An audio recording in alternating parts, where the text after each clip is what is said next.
Good afternoon. Welcome to RSBN Live. I'm Matthew Alvarez. It is 2 o'clock on the East Coast, 11 a.m. out there on the West Coast. Thanks so much for joining us on this Friday, August 1st. Happy Friday. Happy August 1st. We're into a new month here into 2025. And before you know it, maybe we'll be opening up Christmas presents. I mean, it's going that fast. My wife said that to me earlier today. She says, man, this year's flying by. I said, you're right. As soon as it's September, it's like on the way, fall, before you know it. But anyway, we have a lot to get to here on Right Side Broadcasting Network. President Trump will depart for Bedminster, New Jersey for the weekend. We'll see if he speaks to reporters. I believe he will on the way out of the White House there when he goes to the South Lawn, then to Marine One. Of course, from Marine One over to JBA, Joint Base Andrews, where Air Force One will be sitting ready for President Trump to board. And that'll be a quick flight up there to New Jersey, Bedminster for the weekend. As of now, no plans on the public schedule for the president. That could always change. I mean, he was in Scotland the other day, and a lot of plans changed there in the sense of international trade agreements and the like. Speaking of that, we'll get to the specifics on August 1st, and today being a really historic day for international trade. Before we go to a lot of our live interviews, and we're monitoring closely, of course, the latest news over this 24/7 news cycle. We're going to get to, I think it's about, 5 to 7 interviews today, between live interviews, recorded interviews, all within that 24/7 news cycle. So looking forward to that. Back to the point about the international trade. Again, a historic day for the United States within international trade. The White House says the president's decisive action reflects his continued efforts to protect the United States against foreign threats to the national security and economy of the United States by securing fair, balanced, and reciprocal trade relationships to benefit American workers, farmers, and manufacturers, and to strengthen the United States defense industrial base. That, according to the White House, you can check it out if you'd like as well. We could also go to one of President Trump's Truth Social posts as we gear up for a number of interviews coming up. We have a lot of great sponsors to talk about as well over the course of the next few hours. We will be here live with you. Again, thanks so much for streaming in right here on Right Side Broadcasting Network. It's been quite the week. There's a lot of news stories going on. There's a lot to talk about. We'll get to a lot of it here. I was talking to some of the people that are about to be on later in the broadcast. A lot of pre-interviews, and we could do that through text as well. And the topics are all the topics that everybody's talking about. So we're going to tackle all of it coming up over the next few hours. Again, looking forward to seeing President Trump depart the White House there to the South Lawn, of course, to Marine One as well, over to JBA and onward to Bedminster, New Jersey for this August 1st, Friday, August 1st. Let's go to President Trump's Truth Social post from this morning. The Russia hoax is now totally undisputed. The facts are all there in black and white. It is the biggest scandal in American history. The perpetrators of this crime must pay a big price. This can never be allowed to happen in our country again. So we'll see if any charges come down against the bad actors and if any other crimes are investigated. So that from the president, you saw there at about 6:48, I believe that was Central Time that screenshot was taken. So President Trump posting a lot today. Of course, we're up against, defeating anybody that's coming against us when it comes to the deep state and globalists, when it comes to people that have broken the law. If there's evidence and receipts, that's just part of the justice that will be served in this country. On top of that, we're seeing the 20 core promises, of course, to the American people, to all of us, that there will be a border that's sealed, that the ending of weaponization by government will happen, that so many things on that list of 20. I almost could recite it. I mean, to make America independent, energy independent again, no men and women's sports, free and fair elections. There's so many different aspects of the 20 core promises to the American people. And of course, it's all about keeping common sense at the forefront. And that's that common sense leadership that we've seen with President Trump as the leader of this nation. We still want to see, as you guys have heard throughout the week, a lot of people are saying, hey, we still have to really hold these people accountable, not just talk about it, but actually see it happen, because there are receipts. There is evidence for a lot of law breaking in our country, and President Trump is speaking about it on Truth Social today, so we'll see if anything happens maybe today, maybe over the weekend, maybe next week. We'll see what happens, but we'll monitor it here on Right Side Broadcasting Network. Let's go to a few sponsors before we get to one of our first interviews of the day. All Family Pharmacy, you see their medical freedom, of course, starts with access, and that's exactly what All Family Pharmacy delivers. So they're changing the way people get their medications. No insurance, no red tape, just fast, reliable care shipped straight to your door, because getting the treatments you need shouldn't be complicated. All Family Pharmacy makes it simple in just these 3 steps. Number 1 is you select the medications that you want online. So you go to allfamilypharmacy.com/RSBN. Then from there, a licensed doctor reviews your order and writes the prescription. Number 3, your medications are shipped directly to your door. So they carry essentials like NAD+, methylene blue, ivermectin, hydroxychloroquine, antibiotics, and more than 200 medications. And every order includes a doctor's prescription. So you can take control of your health with a pharmacy that actually works for you. Visit allfamilypharmacy.com/RSBN and use that RSBN 10 promo code to save 10%.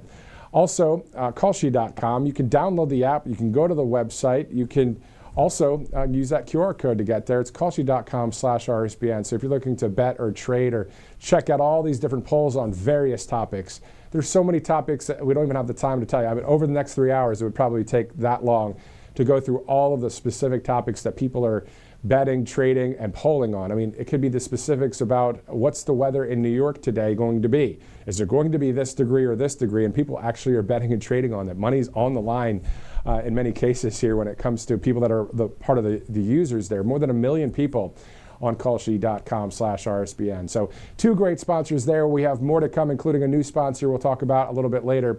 In the meantime, let's kickstart the broadcast outside of what we just did for the past 5 minutes. And let's go to Robert McNeely, who interviewed the San Diego County Supervisor, Jim Desmond, within this 24/7 news cycle. We have a lot coming up. Here's that interview. And welcome to Right Side Broadcasting Network, Supervisor Jim Desmond of San Diego County, a beautiful place, perhaps the most beautiful place in all of this great country of ours, sir. Thank you for joining us. You penned really a response to President Trump's taking the lead on homelessness and that executive order, and you're saying that California must follow. How so? Well, it's federal law, and but unfortunately, California likes to buck federal law, particularly here with the Trump administration and Gavin Newsom. Unfortunately, we kind of, the rest of us get caught in the middle of that. But especially here in California, California has spent billions of dollars on the homeless issue here, and to no avail. We still have the homeless issues. We still have people refusing help. We still have mentally ill people on our streets. And I'm really glad that, the president put forward this executive order to say states can no longer do that. We're no longer going to be using this housing first money, which means people, if you get them into a shelter or housing, can still continue to use drugs and alcohol while they're living on the taxpayer dime. So this actually goes to the root causes of which is mental health and getting people into treatment instead of leaving them on our streets. And do you believe that things like President Trump has stated insane asylums coming back and other treatments in order to really help those who do need this assistance, do you think something like that could ever come back into play? Well, here in California, which is what I'm familiar with, we unfortunately we cannot force anybody into treatment now. We can go and ask them, hey, are you ready? And they say no. Are you ready? And they say no. And this happens multiple times. And people just say, no, I'm comfortable living here in the streets. Well, this no longer allows that option of you staying and living on the streets. You're going to have to get, involuntarily in some cases, get into the treatment that you need.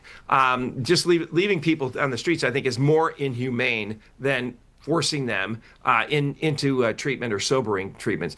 Once they get sobered up, and that's kind of the first step, is going through a detox or sobering type of facility and getting them so they're making good decisions. because, in the cloud of drugs and alcohol, people just aren't making good decisions for themselves. So first we have to get them into a detox type of arrangement. And then after that, after detox, then there's some type of housing that, where people will be kept, but on a healing path. And so we need those types of facilities. And quite frankly, the state of California, the state used to provide the psychiatric hospitals. Well, the state is closing them down.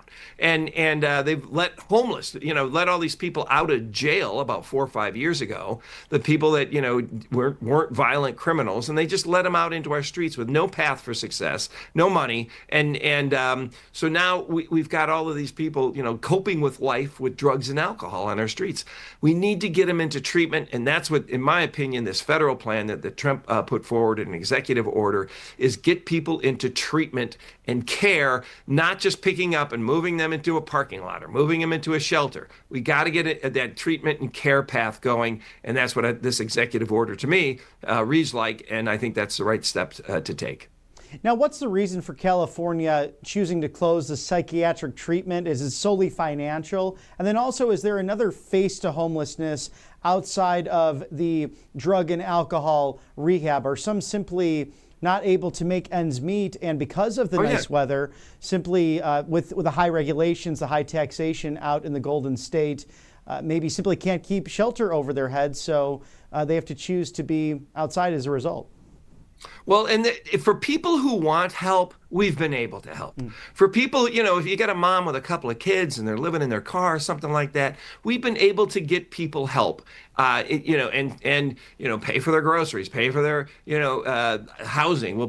We have been able to do that. However, we still have a large population of people on the streets that refuse help and just don't want it, would rather live in that lifestyle. That's who we have to go after. Those are the people that we got to get into treatment and care. Yes, there's been a large population that has had help, but we have not been winning the war here on getting people into treatment. Those who really need special treatment to get their heads, sober them up and get them on a path to success. To me, that's the real focus. And the state hospitals, the state actually has been allowing these sexually violent criminals to come and live back into our neighborhoods after they've served their time. However, these people are never really cured. So they're ending up back in our neighborhoods. People are up in arms. Their neighborhoods and towns are furious when one of these people gets, put back into society. And, even if they never, recommit a crime, when you go to sell your house or something like that, and you've got a sexually violent predator, living next door, so those types of things, the state those people are being let back into our communities. And it's like, no, they're still sick. If they're cured, maybe, but they're not cured, especially these sexually violent predators. They're repeat offenders, and they need to be either kept away or kept under surveillance 24/7 in a facility, not in our neighborhoods. Is this really also due to the lax on crime policies of Governor Newsom and really almost forgiving the perpetrator rather than listening to the victim impact statements and to those who've had violent crime really befall them while living in the Golden State? Well, yes, absolutely. I mean, we allowed until recently that people could shoplift up to $950 per occasion. And it would be just a misdemeanor. You could do that twice a day. You could do it every day of the week. And it never really amounted to a felony or any sort of a higher crime. And so that was in place just recently until California passed Prop 36 overwhelmingly. It's like 78% of the people voted in favor of this, and that was to get rid of the free shoplifting and free crime and these smash and grabs and things like that were happening. However, Governor Newsom has decided not to fund any of the enforcement of Proposition 36 that went after those types of criminals and after those types of smaller crimes that just kept adding up and adding up. $950 worth of stealing or shoplifting, to me, should be a heftier crime than just somebody hands you a ticket and it's a misdemeanor. So yes, absolutely. California has been light on crime, and they've also, say, well, it's not a crime to be homeless. Well, you're absolutely right. It's not a crime to be homeless, but if people just cannot continue to refuse help, you come to a point of this is no longer an option. You cannot continue to live here. You got to get into treatment or go to some other state or someplace else. But unfortunately, California is better at creating victims than it is at actually solving problems. So, Supervisor, what are the next tangible steps from the San Diego County Board of Supervisors, perhaps Sacramento, the state of California, in conjunction with this executive order to follow President Trump's lead in order to, bring some common sense to this and ultimately save lives? Because this is very much a pro-life movement, not in the traditional sense of the question of birth and later in life death arguments, but rather that middle area of life where people run into trouble for one reason or another, whether it's addiction, whether it's simply not being able to get the help that they need, or simply, as you put it, they're just not making enough money in order to keep the roof over their head. Well, and the cost of everything and over-regulations here in California have just gone way beyond belief. I mean, our seniors are our most vulnerable people to become the next homeless population, primarily because if they're on a fixed income. The cost of things have gone up here so dramatically in California, and it's primarily because of over-regulating. I mean, we regulated so much that we can't even put water in fire hydrants. We've overregulated housing so much that the cost of a house is now almost $1 million. And 45% of the cost of housing is government regulations. We've got to cut back on some of these regulations. We got to let people, fend for themselves. But we got to, I think one of the first things we have to do is get money. The president promised as part of this executive order monies from HUD for mental health facilities, and so it's not going to happen overnight. It's going to take a while for us to get those dollars, find places. Nobody's going to want a mental health facility near them, and so there's going to be challenges in doing that. But hopefully we can get money for those type of treatment centers. And maybe in hospitals or other areas, but we got to be able to get those dollars so we can create those treatment centers, so we get people on the right path, and forcibly, in some cases, get them off the streets and into treatment and care. That is the more humane thing to do. Are there any opportunities to have Secretary Scott Turner of HUD to really hit the ground running and see all of that? As I remember, Dr. Ben Carson in the first term exploring those areas for Maryland and inner city places in regards to education to help with that. Will the Secretary Turner be able to come out to California and maybe view some of this to get an idea of where that federal money can assist? I absolutely hope so. I've also talked to his Western. I actually met with the secretary a few months ago back in D.C., and we talked about this Housing First stuff and how the program that wasn't really working. It was just, housing people and letting them continue to use drugs and alcohol. So I talked to them about that. I've also talked to their Western director to how can we take these monies and actually use them for treatment and care. And so I think that's the path and hopefully the focus, instead of just picking up the problem and moving it someplace else. It's like whack-a-mole. You clear one homeless encampment, then it pops up someplace else. We got to get people into treatment, and I think that's the right path and the right thing as a society to do. And I know your part of the country, again, one of the most beautiful areas near and dear to the Secretary's heart, having been a former player of the then San Diego Chargers way back when. But are you seeing any disparity compared to, let's take San Diego County versus LA County, all the way up to San Francisco? Are the problems the same, or do you find different issues in various areas of the state? Well, I think overall the problems are the same. It's just the size of it. I mean, San Francisco is, absolutely, unfortunately, people don't even want to visit there anymore, primarily because of the homeless situation. And you saw when, the leader of China came over, and Newsom cleaned it all up for that visit, and then it went back into decay. So San Diego County, we're kind of unique. We're close to the border. And we got a big ocean where people can actually, border people just coming across the border end up here. A lot of them are homeless for several days until they potentially move on to other parts of the country. So in LA, I know they've got a lot more. Their government is just overwhelming and I think just overregulated to the max, where they are having trouble. And some of their areas of town have really turn into new Skid Rows, primarily because of the homeless issue. And we got to be able to crack down. We got to get people into help and treatment. That's really the bottom line, and that's what this executive order pushes forward. And like I said, it's not going to happen overnight, but it's the right path to take. Complicated, but lots of areas of intergovernmental and I'm sure private opportunities to solve this problem. Now, one of the big problems, actually it's gone on for decades, seems to have found somewhat of a solution thanks to another cabinet member, the EPA Director Lee Zeldin, the great secretary, coming out west, seeing what was happening with the border issue, but specifically what Navy SEALs were training in and dealing with in regards to the sewage issue. Can you, Supervisor, take us into that and what might be around the corner to make sure not only our SEALs are being able to train in clean water, but also for San Diego County residents to be able to drink, enjoy, and play in one of the most beautiful areas again in the country? Well, I mean, it's been a struggle, and like you said, it's been over 30 years that this has taken place. That Tijuana sewage has been flowing into the United States, and in the last 3 years, Tijuana has exploded in growth and population, and that sewage as well.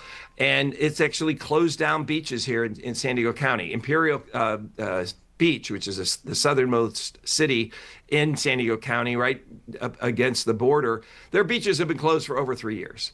And so so we got, the president's attention, we got Lee Zeldin's attention and the EPA, and Lee came out here. And I went back to D.C. for a couple of months ago. We talked to as many Congress members as we could. We also talked to the EPA and let them know the situation. So it was wonderful that it rose to the Lee Zeldin rose to the occasion, came out to San Diego County, and has struck a deal with Mexico now. And it's got tangible, it's got money from Mexico, and it's got tangible dates, to get things fixed. The only thing that's missing, in my opinion, is consequences if they don't do it. So the plan is in place, and it's primarily to get the infrastructure into Tijuana so they can service and treat their own sewage water instead of putting it into the Tijuana River. And unfortunately, the Tijuana River flows downhill, gravity, and it flows into the United States where it ends up. And so we've got to get their infrastructure, or they've got to get their infrastructure in place to a point where they can service their own and treat their own water instead of us having to do it. And we can't keep up with the numbers that are coming across. We get 5 million gallons of sewage a day coming across the border via the Tijuana River.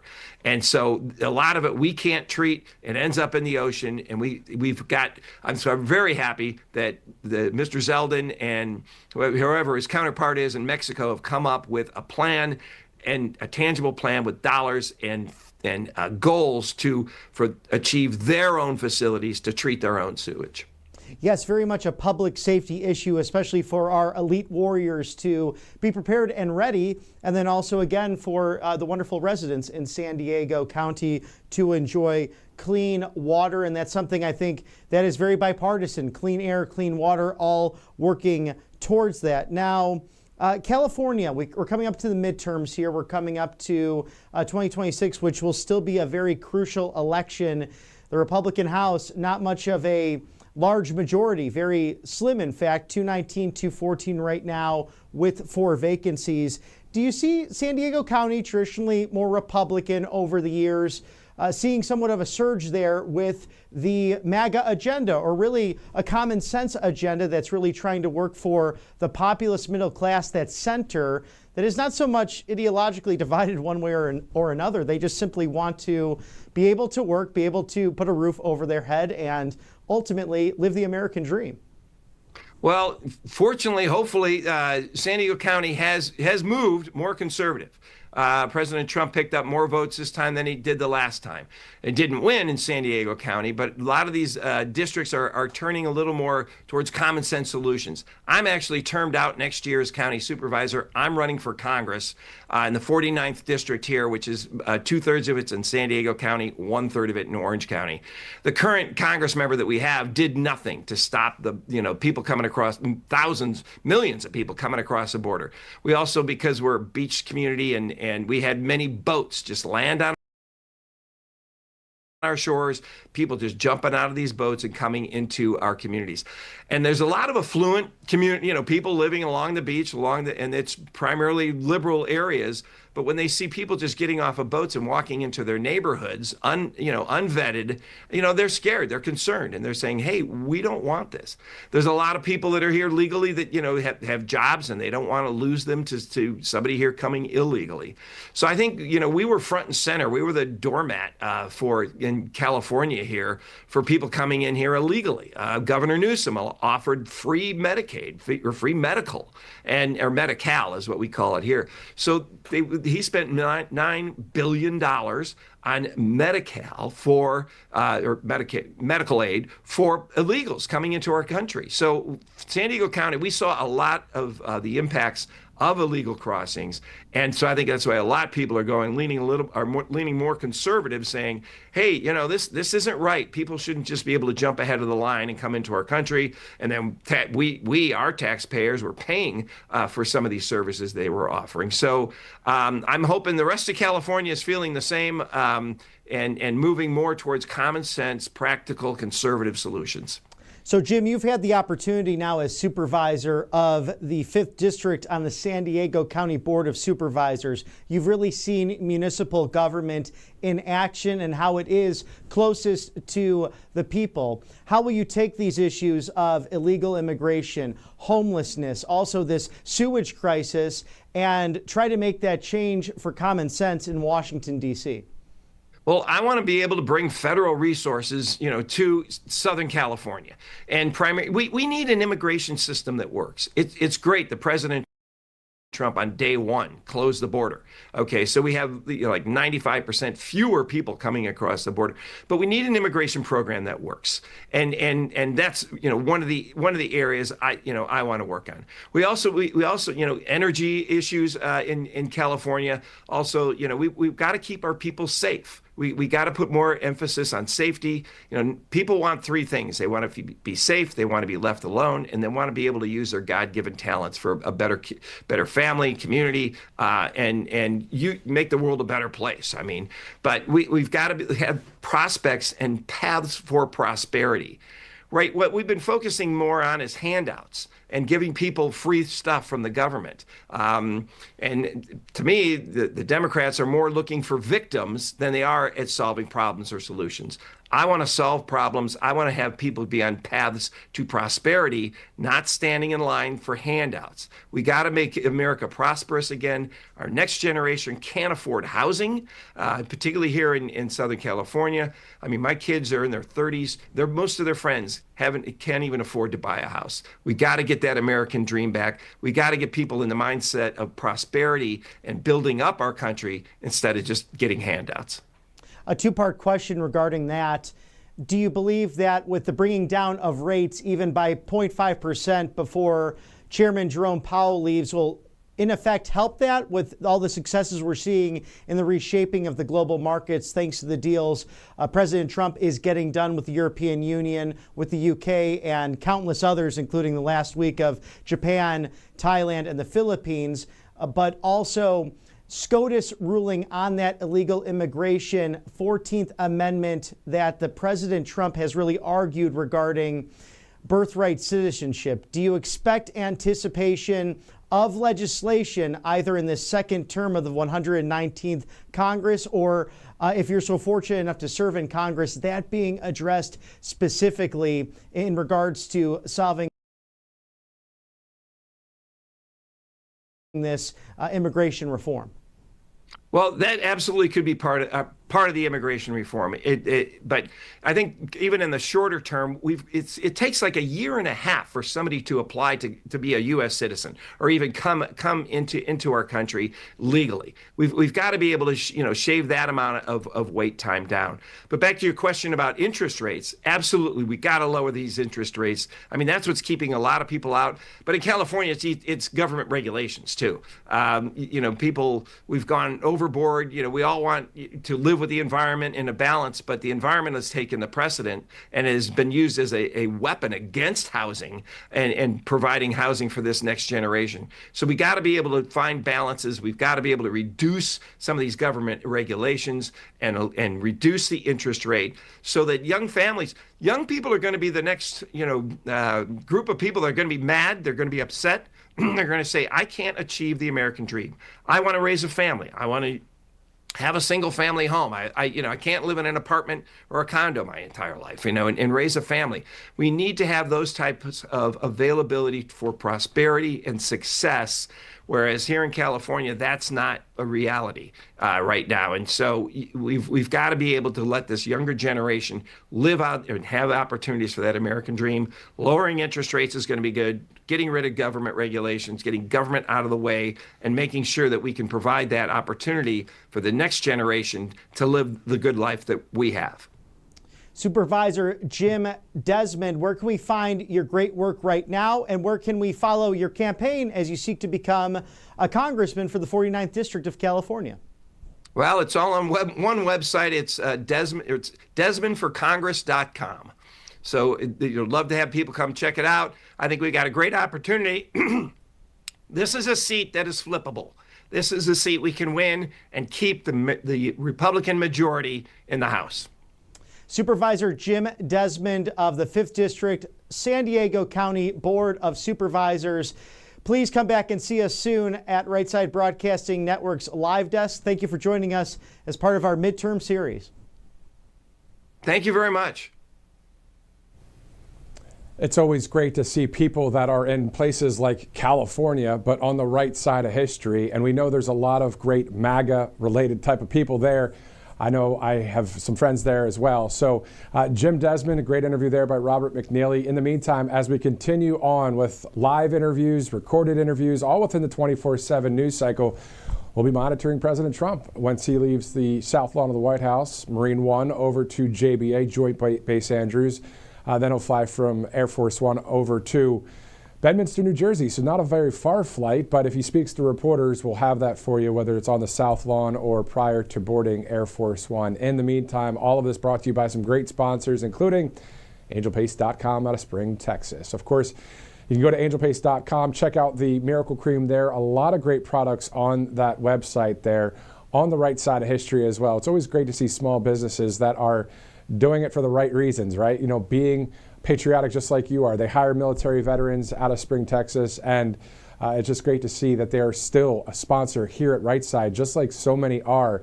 We're going to get to a lot of sponsors here on Right Side, including a new one a little bit later.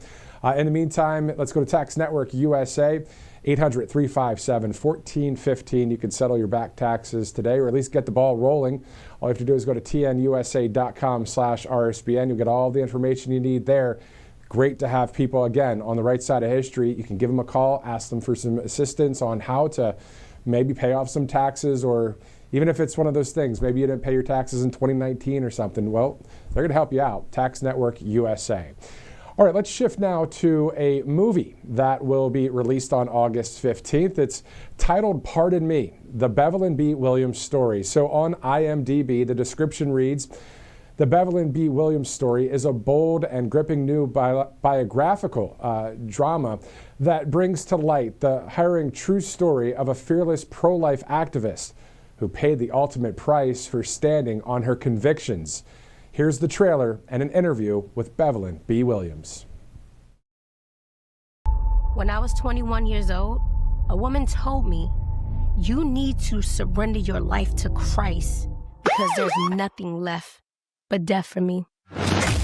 We're out here raising funds for the girls, and this is just not for food and shelter, but this is also too for education, leadership. I can give you this money, but really what matters is if these girls have Jesus in their heart. Jesus matters. governor of New York has announced the passage of new legislation allowing abortion up to the 9th month of pregnancy. Let's do something about this. You know what? Let's do something about it. We at it again. We at it again. Let's go. Oh, get your stuff and leave. That's what you gonna do?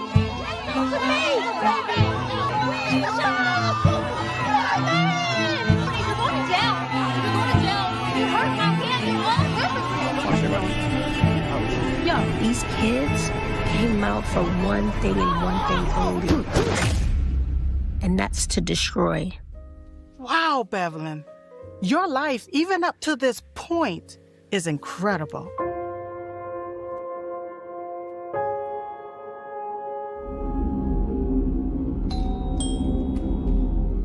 Mrs. Williams? Yes? Agent Teresa Wheeler, FBI. The bail for both defendants is set at $30,000 each. Additionally, neither of you may leave the Southern District of Tennessee or the Southern District of New York without prior permission from this court. What if the deferred choice? And this is not about justice. This is about shutting y'all down. Yelling at the women, calling them murderers and baby killers. Ladies and gentlemen, it's been quite the ride. 23 people were prosecuted. Trial date is set for February 12th. I'll see you then, back in my court. Joining us now is Bevelyn B. Williams to talk with us about the upcoming film Pardon Me, and it's in theaters August 15th. Thanks so much for joining us on the program. All right, thank you for having me. Definitely. Talk to us about it. What is this all about? I mean, it looks like you got some great stars in the film, and tell us about your story. Well, I mean, it's giving you the full scope. I feel like people know me for throwing the black paint on the Black Lives Matter mural or preaching in front of an abortion clinic, getting indicted and getting pardoned. But this movie helps bridge the full story together from childhood, some of the trauma that I've experienced, and some of the ways God worked intricately in my life, and for it to all circle back in this movie. So it definitely is going to delve heavy into the detail of our trial. We worked really hard to get those transcripts to match the script of the movie. So the things that the judge says, the things that our lawyers say, it pretty much is exactly like aligned. It's so perfect. And the movie, usually most based on true stories are like 10% true. This one is like 95% true. That's awesome. That's really awesome to be able to highlight your life. What's that like to have like a magnifying glass on your life, and then it's now a movie coming out in August 15th? Well, the thing about me is I'm a late bloomer, okay? So things don't really hit me until after the fact. In the midst of working on the movie, I think I would get like when I would like film certain things that I remembered as a kid and just like watching like the mom that played my mom. I remember I walked in on my mom doing cocaine. And so the girl had to reenact that.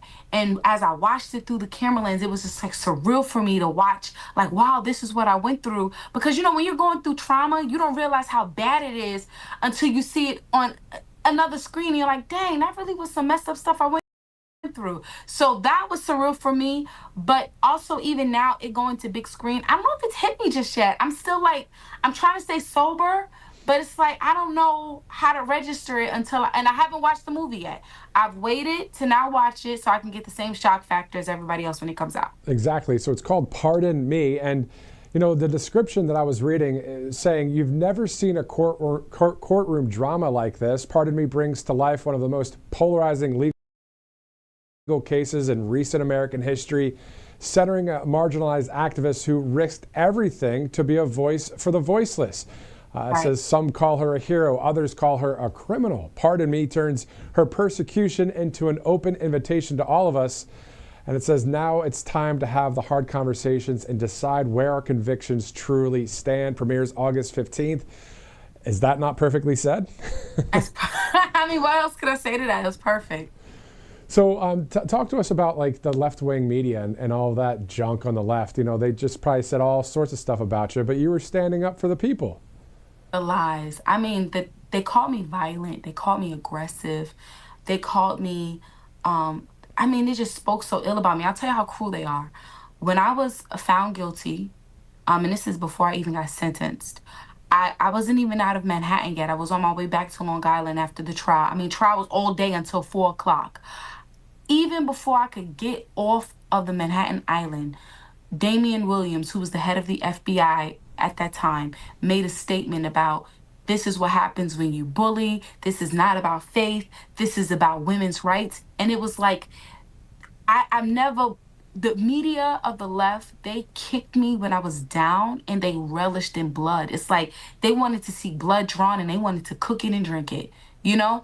And so it was so hard for me and gut-wrenching for me to have to experience that, knowing that these were lies and they were depicting all of these false narratives about me. So for this movie to come out and to expose the truth of how they manipulated, they should be shaking in their boots. But I'm excited. Yeah, no, and I think a lot of people are going to enjoy this, especially on the right side of history. And then people that maybe watch it on the left side of history, maybe will bring that awareness and open their eyes to, oh, that's what happened. Okay, now we understand the full context. And I think that's the problem. We don't always get the full context, do we? Right. I think that's the biggest thing. And I think really, let's talk about the heart of the situation. It's propaganda. It's what fueled the Holocaust. And also it's what fuels racism to this day. You know, and the reality is I experienced real racism.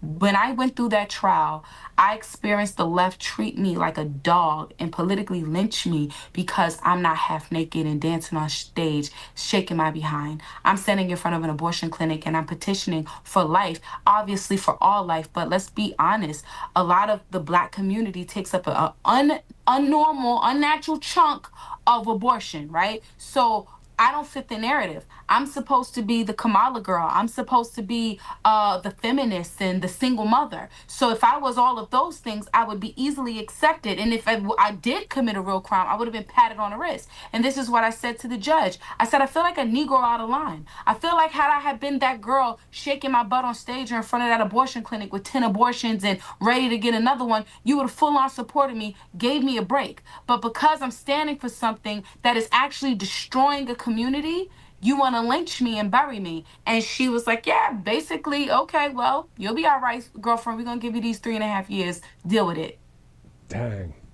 That's a mic drop right there. Bevelyn B. Williams, that's pretty solid. I mean, that's what happened. And that's what's awesome, that you're on the right side of history, doing the right thing, common sense, you know, and standing up for what's right. This movie is going to be quite awesome. I'm surprised you haven't seen it yet. Tell us about some of the actors in the movie and how long it took to shoot and where it was shot, all that good stuff. Okay, so we shot it in Dallas, but the movie makes it look like it was in New York, but we shot it in Dallas.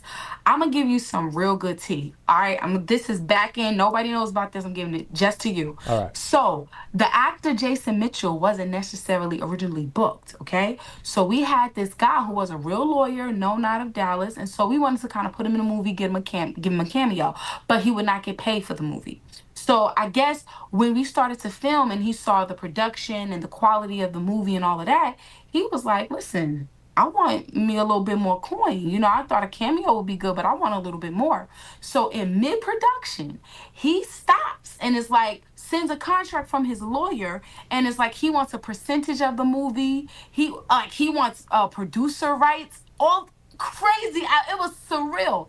And so we were like, what are we gonna do? We only got 9 days to film. We're already late. So what are we gonna do? Next thing you know, Columbus is mad cool with Jason Mitchell. They're like homies. So Columbus like, nah, I got you. And mind you, the whole time we were filming, all I heard people say on set was, when I say everything that could go wrong was going wrong, Satan was hating, okay? He was trying to stop this thing from happening. So now Columbus calls Jason, is like, yo, I got this movie for you. I'll pull up. I'm talking so gangster right now, but I'm just being, this is me, whatever. And that's what we like. We want people to be themselves. Go for it. So I'm like, he's like, yo, pull up. So Jason pulls out and Jason's like, yo, I was waiting on my next role just now. I was just in my living room, like praying, like, God, I need to, with acting, it's not easy. You got to keep them roles rolling. So like in just perfect favor of God, we get Jason, mind you, I loved Straight Outta Compton, and I love the way he played Eazy-E. That, the scene when Eazy-E died made me cry, like it was sad. So when I see him, I'm like, oh my God, that's Eazy-E. He was like the only person I was really fangirling about because I really loved how he played that role. So we ended up getting a better actor. It made the production go way smoother because he was a better actor. So when you got good actors, you can get through these scenes faster. And so what the enemy made for bad, God made good. And so that was the dope part about the movie. That is so awesome. And that's the thing. You know what the Bible says, when the enemy comes in like a flood, God does what? He raises a standard. You know what I mean? That's right. That's what happened for that film. You're making me want to pray right now, you know. I might do that on this interview. Hey, do it. I mean, why not? We have the freedom of that. Isn't that great in this country? Like, there's some persecution, but we're seeing a president that's working on taking that away. And we just hope for our country's sake and anybody out there in the world that they're able to practice their faith how they please when it comes to the positive, good things of prayer and the like. All right, so what advice would you give to anybody that's out there that's gone through what you've gone through? Well, I'll say this. Whether you've experienced what I've experienced or not, don't think that I'm better than you or you're lesser because you haven't faced the things that I faced. We all are picked to play our role and to play it well. I think that's the biggest thing I would take out of this. Like, don't try to be something you're not. But if God called you to do it, just do it. If he called you to run a business, I mean, listen, ministry isn't coffee. If the gays can make gay coffee, there must be something in it because how is Starbucks influencing through coffee? So Christians should do it too. Like, but you got to do something, not because the next man is doing it or you want to compete with them, but do what God called you to do and be where God wants you to be because he's going to see you through it. And if nothing else you take out of my story, do that. If I was called to the clinic, that's because I'm called there. You might not be built for that, but God might call you to make pancakes. You don't know how many lives you could save just making someone a pancake. But as long as God called you to be there, do that and do it with diligency, with spirit and truth, and just let God bless you because he's going to in your obedience. Amen. Amen. We pray in Jesus' name for Pardon Me to do really well. August 15th in the theaters. I'm going to be putting that into my phone right now to put it in the calendar because I'm going to take a look at it and my wife's going to go. It's going to be great. So thanks again for taking the time to speak with us. Bevelyn B. Williams, right now here on Right Side Broadcasting Network. Thank you. Thank you. Well, there you go. Bevelyn B. Williams, a true patriot. I'm looking forward again to seeing Pardon Me. It's August 15th in theaters. And speaking of movies, while you're seeing Pardon Me, check out the latest Superman movie as well. The reason I bring that up is because Superman's motto, right, is actually a perfect motto for our country. Truth, justice, and the American way. Isn't that what we want? Truth, justice, and the American way. Anyway, Pardon Me, once again, out there August 15th. Looking forward to that. Let's now bring on someone that I think everyone knows, and it comes to be someone that is a OG when it comes to MAGA. So Silk, thank you so much for joining us by telephone right now. I saw you were in that trailer as well. That's pretty awesome. What else do you do? You podcaster, communicator, OG of MAGA, and also in the movie. What are your thoughts about all that? Well, let me say first that God is so good. I was so grateful for the opportunity to be able to be a part of this project. And let me tell you, God is all in it. You can tell it because the devil is so busy. It is so true that what the devil meant for evil, God is turning it around for our good. And that's what we're looking for in this incredible movie. To be able to be there on set, like I could continue to tell people, this was not a documentary. This was an actual production. People weren't standing around with cell phones shooting a video. This was lights, camera, action. This was incredible. And despite all of the different things that could have went wrong, God found it was like God stepped in and said, hey, I'm showing up for this. I'm gonna show you all what I'm working with. And we were able to get this amazing movie. I am so grateful that God Williams the opportunity to tell her side of the story as it pertained to being sentenced to 41 months in prison, separated from her only child, her daughter, her family, because she chose to pray for life, for children, for babies, the voiceless, to live and not be killed. And seeing President Trump pardon her along with other pro-lifers, and then to be able to turn around and put it in a movie to tell her side of the story, to tell her life story about incredible, just very, very incredible. So I'm so excited for this movie. Yeah, I am too. And I always, of course, want to be supporting people that are on the right side of history. You know, you want to put your money toward that kind of thing. And so that's, again, August 15th for Pardon Me. So the fact that she's out there and saying, I'm going to use this situation and turn it for good, isn't that the truth, Silk? To your point, a scripture that we like here at the network and you know, in conservative media, Romans 8:28. And we know that all things work together for the good to those that love God and are called according to his purpose. So, you know, in the middle of that movie set, things going a little haywire. Well, all things are still working together. And if you're not a believer out there, thanks so much for watching with us. It's just part of the conservative, you know, freedom aspect here. But Silk, I mean, how much more? I mean, we could talk for hours about the goodness of God, can't we? Oh, yes. We can talk for hours about the goodness of God. I love the way that God steps in. Now, right now, I need God because we're finding out that theaters around America in this country do not want to air this particular movie in their theaters. The theaters is now acting crazy. It's like the devil have stepped in, gave his little whisper, went around town, and now it's like everybody is kind of pulling out. But I continue to tell people that when this movie was created, it was created on faith. It was created by God. And now we're in a situation now where God gets the glory. So we have to stand still and know that God is going to do what is necessary for this particular movie. You know, it's really disturbing to me, Matthew. Let me just say this. It's disturbing to me that I am an American citizen born on this soil, and I should have access to the American dream before an illegal alien. And how an illegal alien can come into our country, obtain the American dream, nothing is said. But when it comes down to me as an American citizen, to American citizens, I don't know, it's something where the left want to come in and see how they can block your success, block you from obtaining the American dream. It's just a big mess. It really, truly is. No, it is. And go ahead. No, I just want people to make sure that you stay in tune with this particular movie, pardonmethemovie.com, to stay updated on it.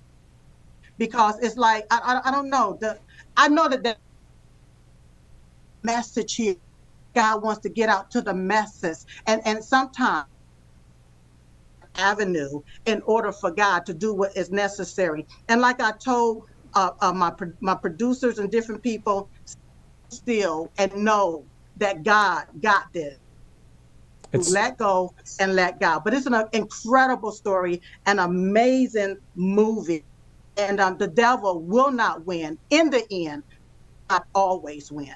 That's right. And we know the end of the book, Silk. We know who wins in the end. We just have to, you know, keep on going day at a time, slow and steady, and we'll get there. But, you know, to your point about the movie Pardon Me, and if you guys are just joining us right now on RSBN, thanks so much for watching.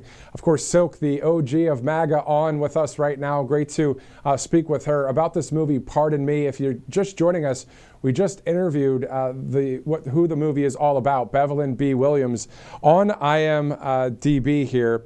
IMDb, it says, Pardon Me, the Bevelyn B. Williams story is a bold and gripping new biographical drama that brings to light the harrowing true story of a fearless pro-life activist who paid the ultimate price for standing on her convictions. And Silk, we're with you on the fact that we need to pray and work hard to get this movie into the theaters. I know that some theaters, you know, the mom and pop types of theaters are going to air it on August 15th, but it looks like some of the bigger theaters, you're saying, are not wanting to air this movie. So I think what we need to do with We the People is to spread the word about this, make a splash about this, because we see what the left is able to air, and there's some great movies that are by some people that are on the left. I just watched Superman the other day. It is what it is. The point is, why not have Pardon Me on some of these theater screens as well? So we're with you on that, and we want to see this movie out there. Can I just say, go ahead, that this is a faith-based, non-woke, feel-good movie. It's for all Americans. It's not just for some. It's for all Americans, where they can resonate with this particular movie. It don't have like cursing and all of the sets and all of those different scenes and stuff in it. It's based on a true story about a young lady who overcame obstacles through faith, by faith. So how is it, as American citizens, as pro-lifers, as Christians, how is it that we are kept out of the loop of everything and we are a part of society? And it's not just the big name theaters, it's also the mom and pops. It's like somebody went around to all of the theaters and said, you better not play this particular movie, because out of nowhere, it's like everybody is just, oh, I can't play it. I can't play this movie. And I'm like, the devil is a liar. The devil will not win. God will win this thing, and people will see the truth about what actually took place and how brilliant President Trump was to pardon her and many more individuals who stood on principle, who stood for the voiceless and continue to stand for life.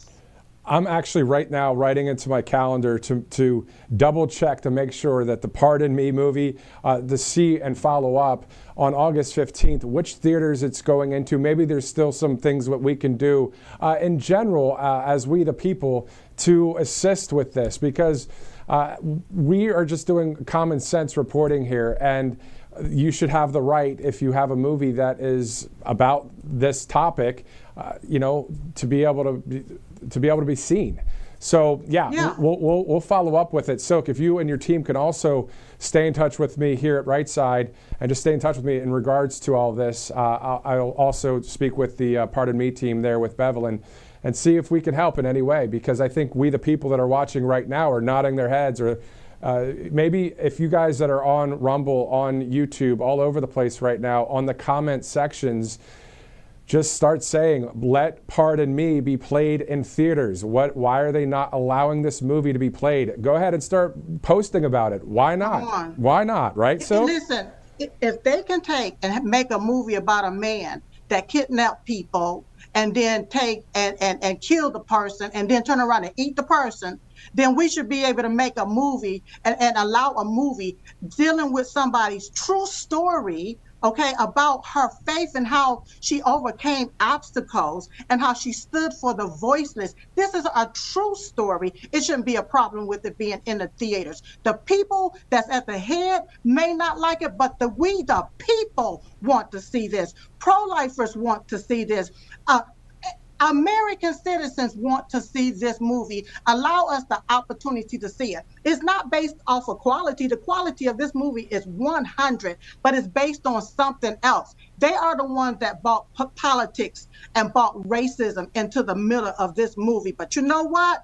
Like I said, in the end, God is the one that's going to win this, and God is the one that's going to get the glory out of this. If it means for it to grow up, go so big so that the many people can see what's actually going on in our country, then so be it. Something got to give, something got to happen. Where are the ambassadors of Hollywood? Where is John Voight, Sylvester Stallone, Mel Gibson? They are the ambassadors to Hollywood. Listen, American citizens here is trying to obtain the American dream. We're spending our hard-earned money trying to create something for families to be able to watch. If they can put a Superman movie in the movie theaters and then try to make him out to be some type of immigrant, then we can have Bevelin B. Williams' story in the theaters for all that wants to see it to be able to see it. So true, Silk, so true. And another thing that I think would be great, this is just, off the top of my head here, just thinking about other ways that we can do this as well, as we are working to get,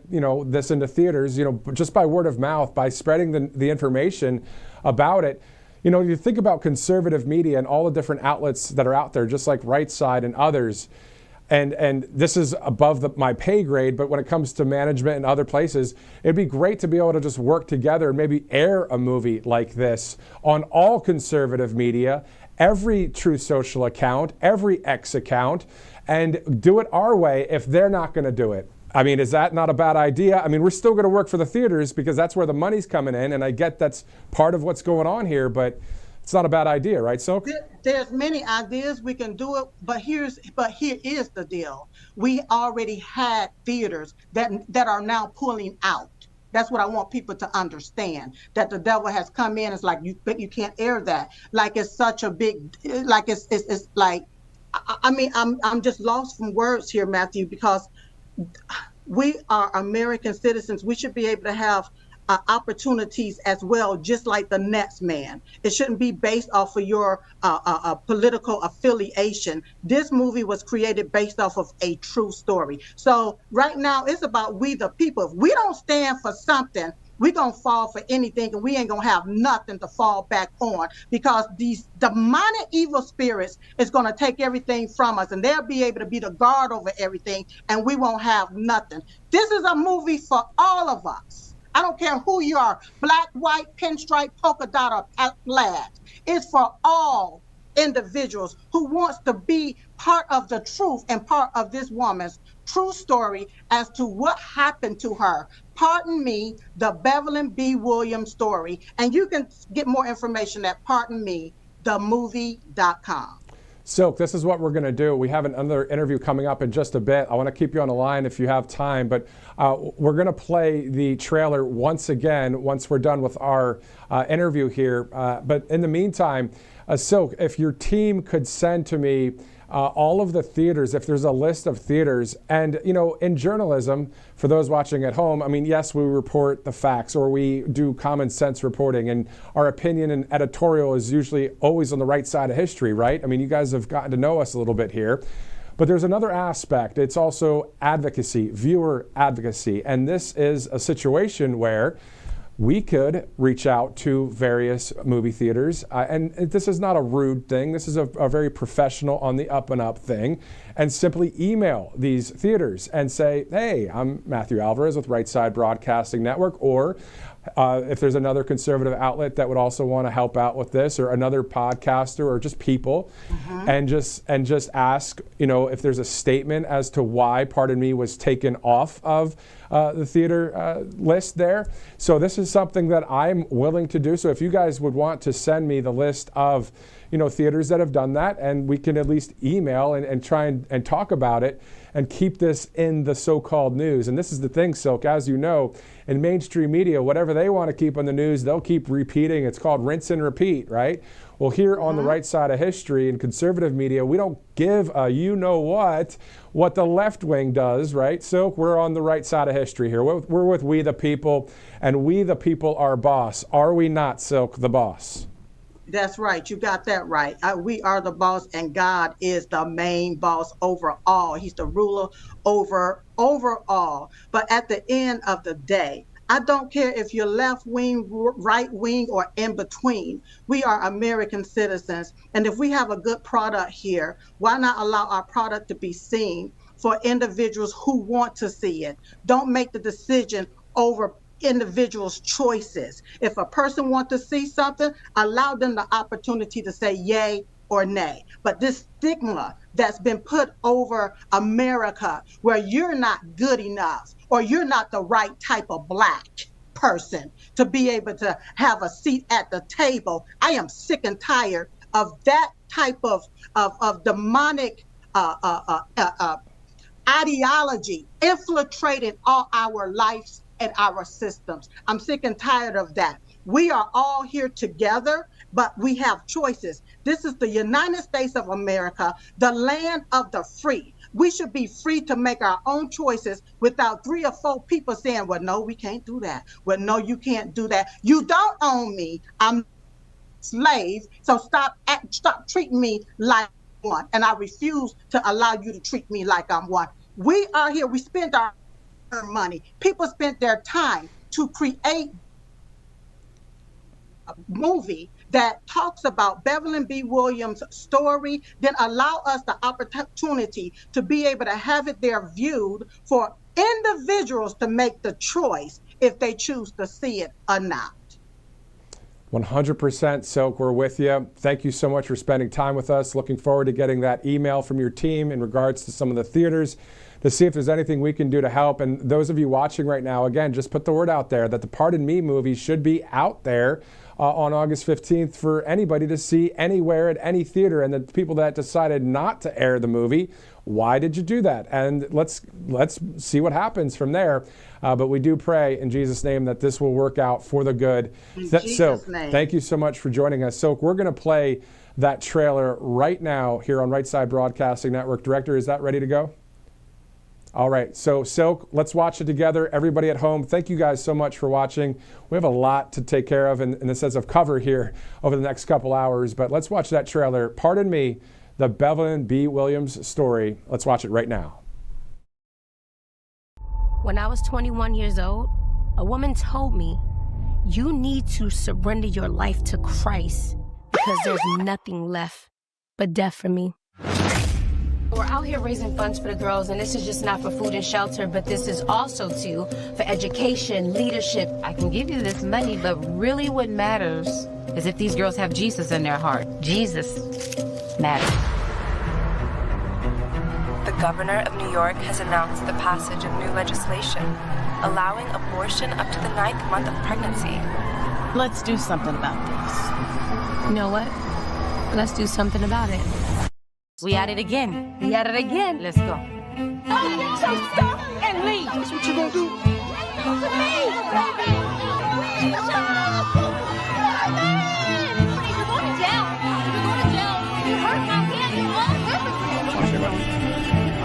Yo, these kids came out for one thing and one thing only.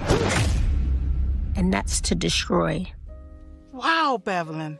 Your life, even up to this point, is incredible.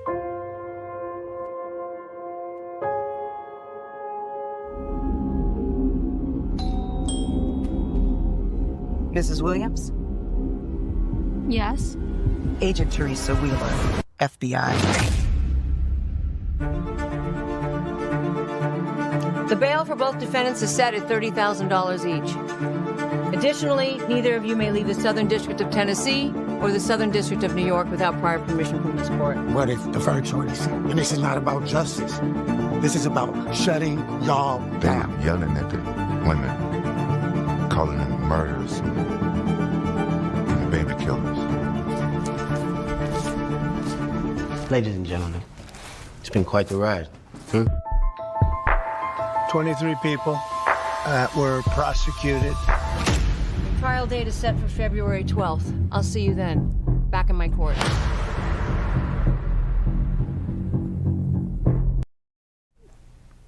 There you go. That's the movie trailer there for Pardon Me. So that's August 15th is the release date. So we'll follow it and see what happens there. It was great to hear from Silk for quite some time there, and also just various interviews that we have coming up. Hopefully you'll stick around with us as we, of course, are waiting for President Trump. He'll be departing the White House there and going to, most likely, it's Marine One. Sometimes he rides the Cadillac Beast over to JBA, Joint Base Andrews, to board Air Force One. But regardless, once he departs the White House on the South Lawn, usually he stops and talks to reporters.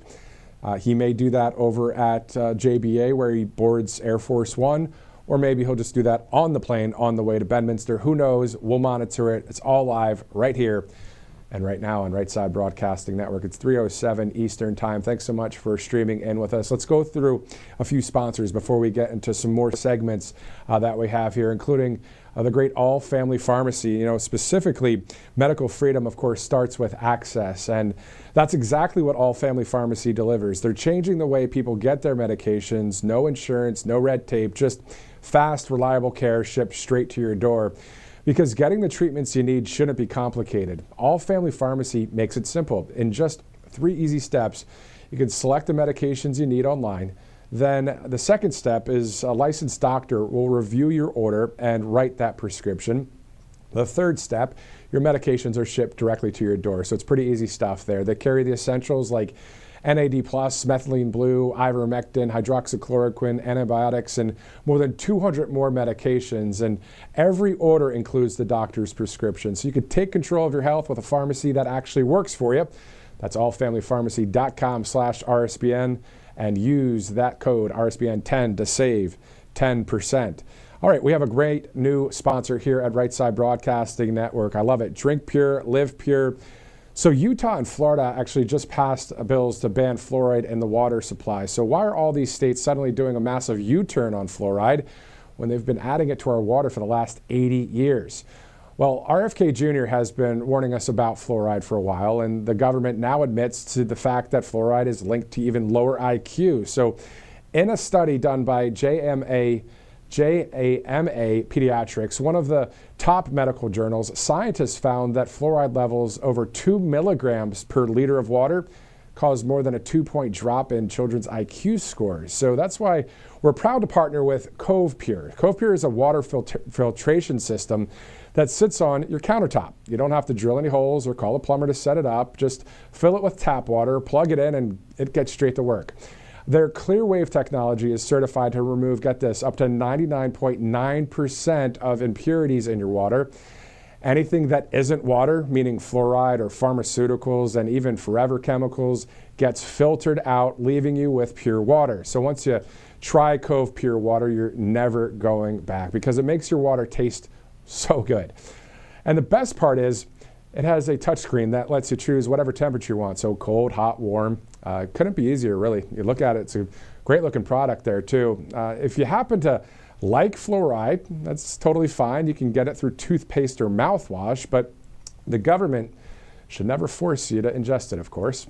So take back your right to choose. Click below, covepure.com/RSBN, and for a limited time only, you'll get a special discount of $200 off of Cove Pure. Great new sponsor here at Right Side Broadcasting Network.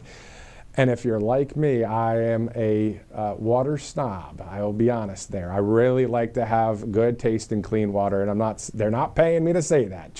I'm just being straight up, and this looks like a great product to try. I always like to have the cleanest, best tasting water out there, especially cold, man. It's good stuff. Some people say, it's better to drink it warm. What do you say? Do you like warm water, cold water? Room temperature, I mean?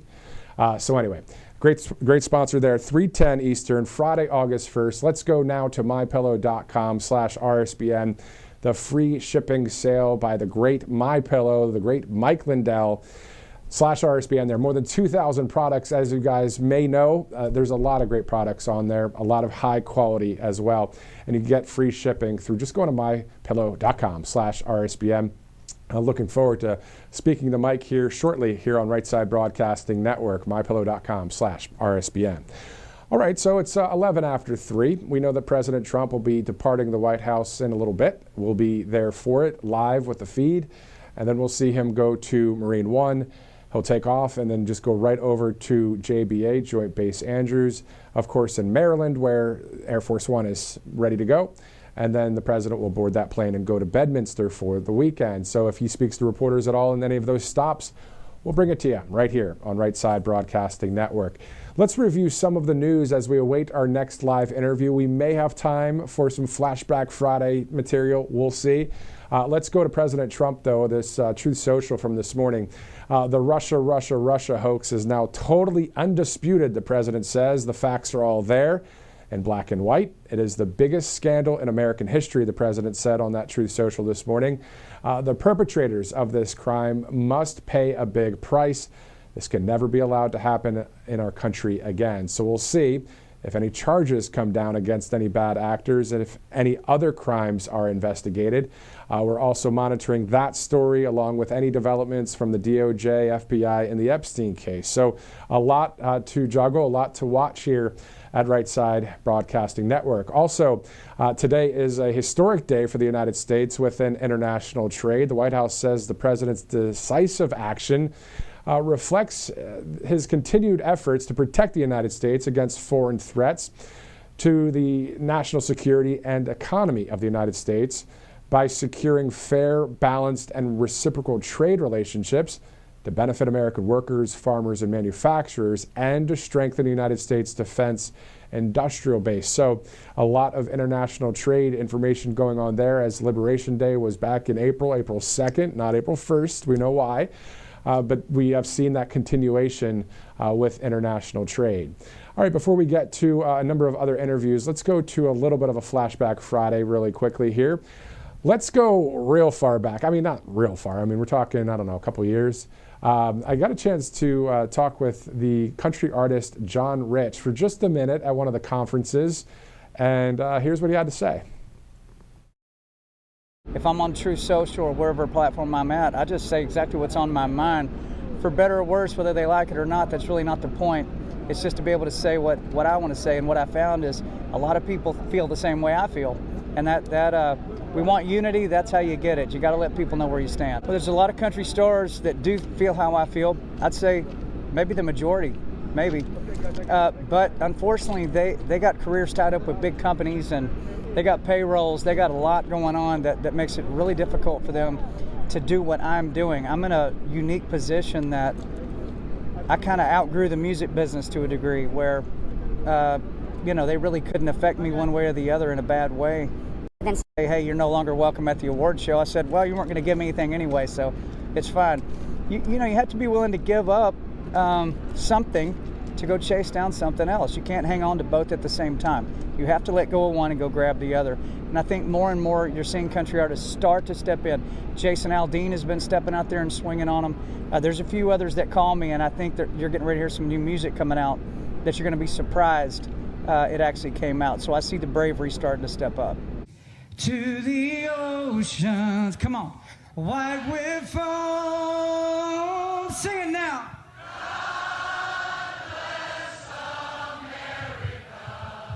My home, sweet home, loud as you can.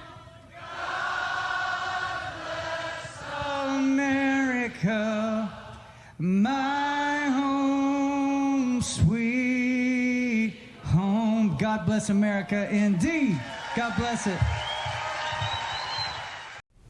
Just a bit of a Flashback Friday. About a couple years ago, my wife and I, we've traveled to a lot of conservative conferences out there across this country. So it was great to see John Rich there out of Nashville, Tennessee. But it's also great to see an American patriot like in the likes of Mike Lindell. So let's go to Mike right now, live right now. Mike, thanks so much for joining us here on Right Side Broadcasting Network. We love you so much. Thanks again for joining us. Well, thanks for having me on. Yeah. Definitely. So, let's keep that Flashback Friday quickly going for just a bit. There are many times over the years at rallies that you would stand sometimes right next to me or next to some host and just talk about our country and all that. So what was that like for you? And do you miss the rally days a little bit? And we might have more rally days coming up, won't we? Yeah, absolutely. And yeah, it was, I've attended over 120 of them, I believe. So yeah, it was a big part of my life. And it's the way with RSBN, I was able to get the word out. A lot of the fake news and a lot of other outlets like Fox and Newsmax would not have me on.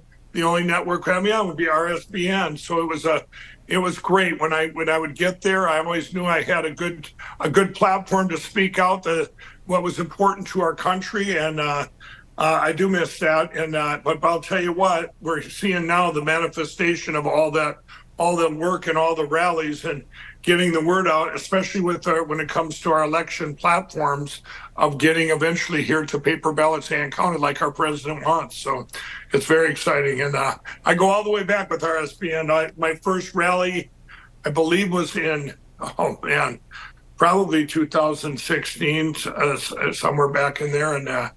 And so it's been a long journey. It has been a long journey, and conservative media has grown by leaps and bounds since 2016. True conservative media out there.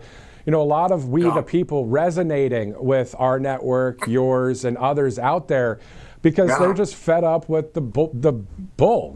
It's right. Right. Yeah. Well, absolutely. What happened, everybody, people forget two very important dates in history is January 7th and 8th of 2021. And why is that? Well, that's the day 1.2 million Americans were deplatformed off Zuckerberg's Facebook, Jack Dorsey's crooked Twitter, and Parler was wiped off the face of the earth, and the president lost 100 million followers on Twitter alone, and we didn't have a voice. We just had the attack media, and then we had your Fox and your Newsmaxes, who I consider them weather channels that won't talk about hurricanes or tornadoes. But when those days happened, the 7th and 8th, our voice went down to a little tiny dot, because if you spoke out about the elections or even the vaccines for that matter, or even Jesus Christ, those are the people that got canceled. Now, the other ones were afraid to speak out because of January 6th. So they almost took our voice away forever. I was with the president about 2-3 weeks ago, and we were sitting there talking about this very thing. And I said, look where we're at now for our voice, for our country. We have all these different social media platforms now, from Truth Social, My Vocal, the Getter, Telegram, Instagram, a different Facebook. I think it's Zuckerberg's a little bit different. You got Elon's X instead of Jack Dorsey's Twitter. So our voice there is expanded, but it's outlets like RSBN, my Lindell TV. Our voice is huge now. You don't just have the non-news coming from Newsmax and Fox and throw Salem Media in that group, the non-news, I call it. And you don't have the fake news anymore, because people see through that. Those are, this just happened to me a couple weeks ago, when we get into talking about it, how they actually put up good pictures of me, and I got a little vindication going on. and also, let's add Rumble to that mix. I mean, there's just a lot. Yeah, absolutely. Your Rumbles and because for the longest time, YouTube canceled everybody back then, and but then having Rumble now, that is huge, absolutely huge, and so it's our voice. So now when you hear good things, we can get the word out, and when you hear bad things, we can get the word out. Hey, we got to look at this stuff. That's so true. And to your point, I want to hear your assessment, Mike, on we're now half of a year into President Trump's second administration. We have 3.5 years to go. We want to see all of these reforms, all of these good things that are happening, be cemented, be locked in for the future, even post-President Trump. But do you think that, I want to get your take on the deep state situation with the Russia hoax and prosecutions and that kind of thing. What are your thoughts about that? Have you sounded off a lot about this? I haven't heard. My thing comes down to one thing. It all comes down to our election platforms. If we don't secure our elections, and the president will tell you this too, it should be the number one concern on everybody's mind. I was with them about, like I say, 3 weeks ago. And I visited him, I think, 4 times now since he's been in the White House, where I've sat down with him. And every time we bring it up, our elections, we need to get to secure elections, paper ballots, hand counted. Over 132 countries have banned electronic voting machines. And if we don't, I promised him just the other day, I said, sir, I promise. He said, Mike, how's it going with securing our getting our elections to paper ballots, which, by the way, he put out an executive order 1.5 months ago, but the states aren't following it. So we're fighting him at the ground level again. And you guys, I promised him, I said, sir, we are not going to let these next 4 years of all the great things you're doing be in vain. I said, and we would be in vain if they take back the Senate or steal back the Senate, House, and the midterm. You guys, it's over. This will be just a blip in history going, here's what could have happened. We have a taste now of great things all people do. And right now, and this was a big thing that happened to me just 2 weeks ago that was very key to the future of our election platforms. And I don't even know if you know about this, might be news to a lot of people out there. But about 2 weeks ago, I had my big case in Colorado in May against one of the voting machine companies, and my pillow won. 100, totally vindicated, which was very important, because if someone said something on news outlets or whatever and got sued, and then the advertisers all got sued, nobody would advertise anymore, right? So that was a big win in Colorado. Now, but the next thing they just won 2 weeks ago, they overturned the $5 million challenge, which said for 3 years now, Mike's evidence is no good. He lost $5 million challenge. We brought it to the 8th District Federal Court in Minnesota, and they overturned it. The odds of that happening are millions to one. Hadn't happened in 40 years. But why is this important? It's so important because now when we're on the ground and stuff, and they can't point anymore and say, oh, Mike Lindell never had any evidence. It was no good. It was no good. And this went out to 58 countries 2 weeks ago. It was the #1 story. It was everywhere. And they had, like I say, they had good pictures of me. They didn't have all these things, Mike Lindell conspiracy. even the fake news, there's no other way to spin it. So they had to spin it in a good way. And they all called me up. I said, are you going to somehow write another rotten article about me? You've been writing for 4.5 years.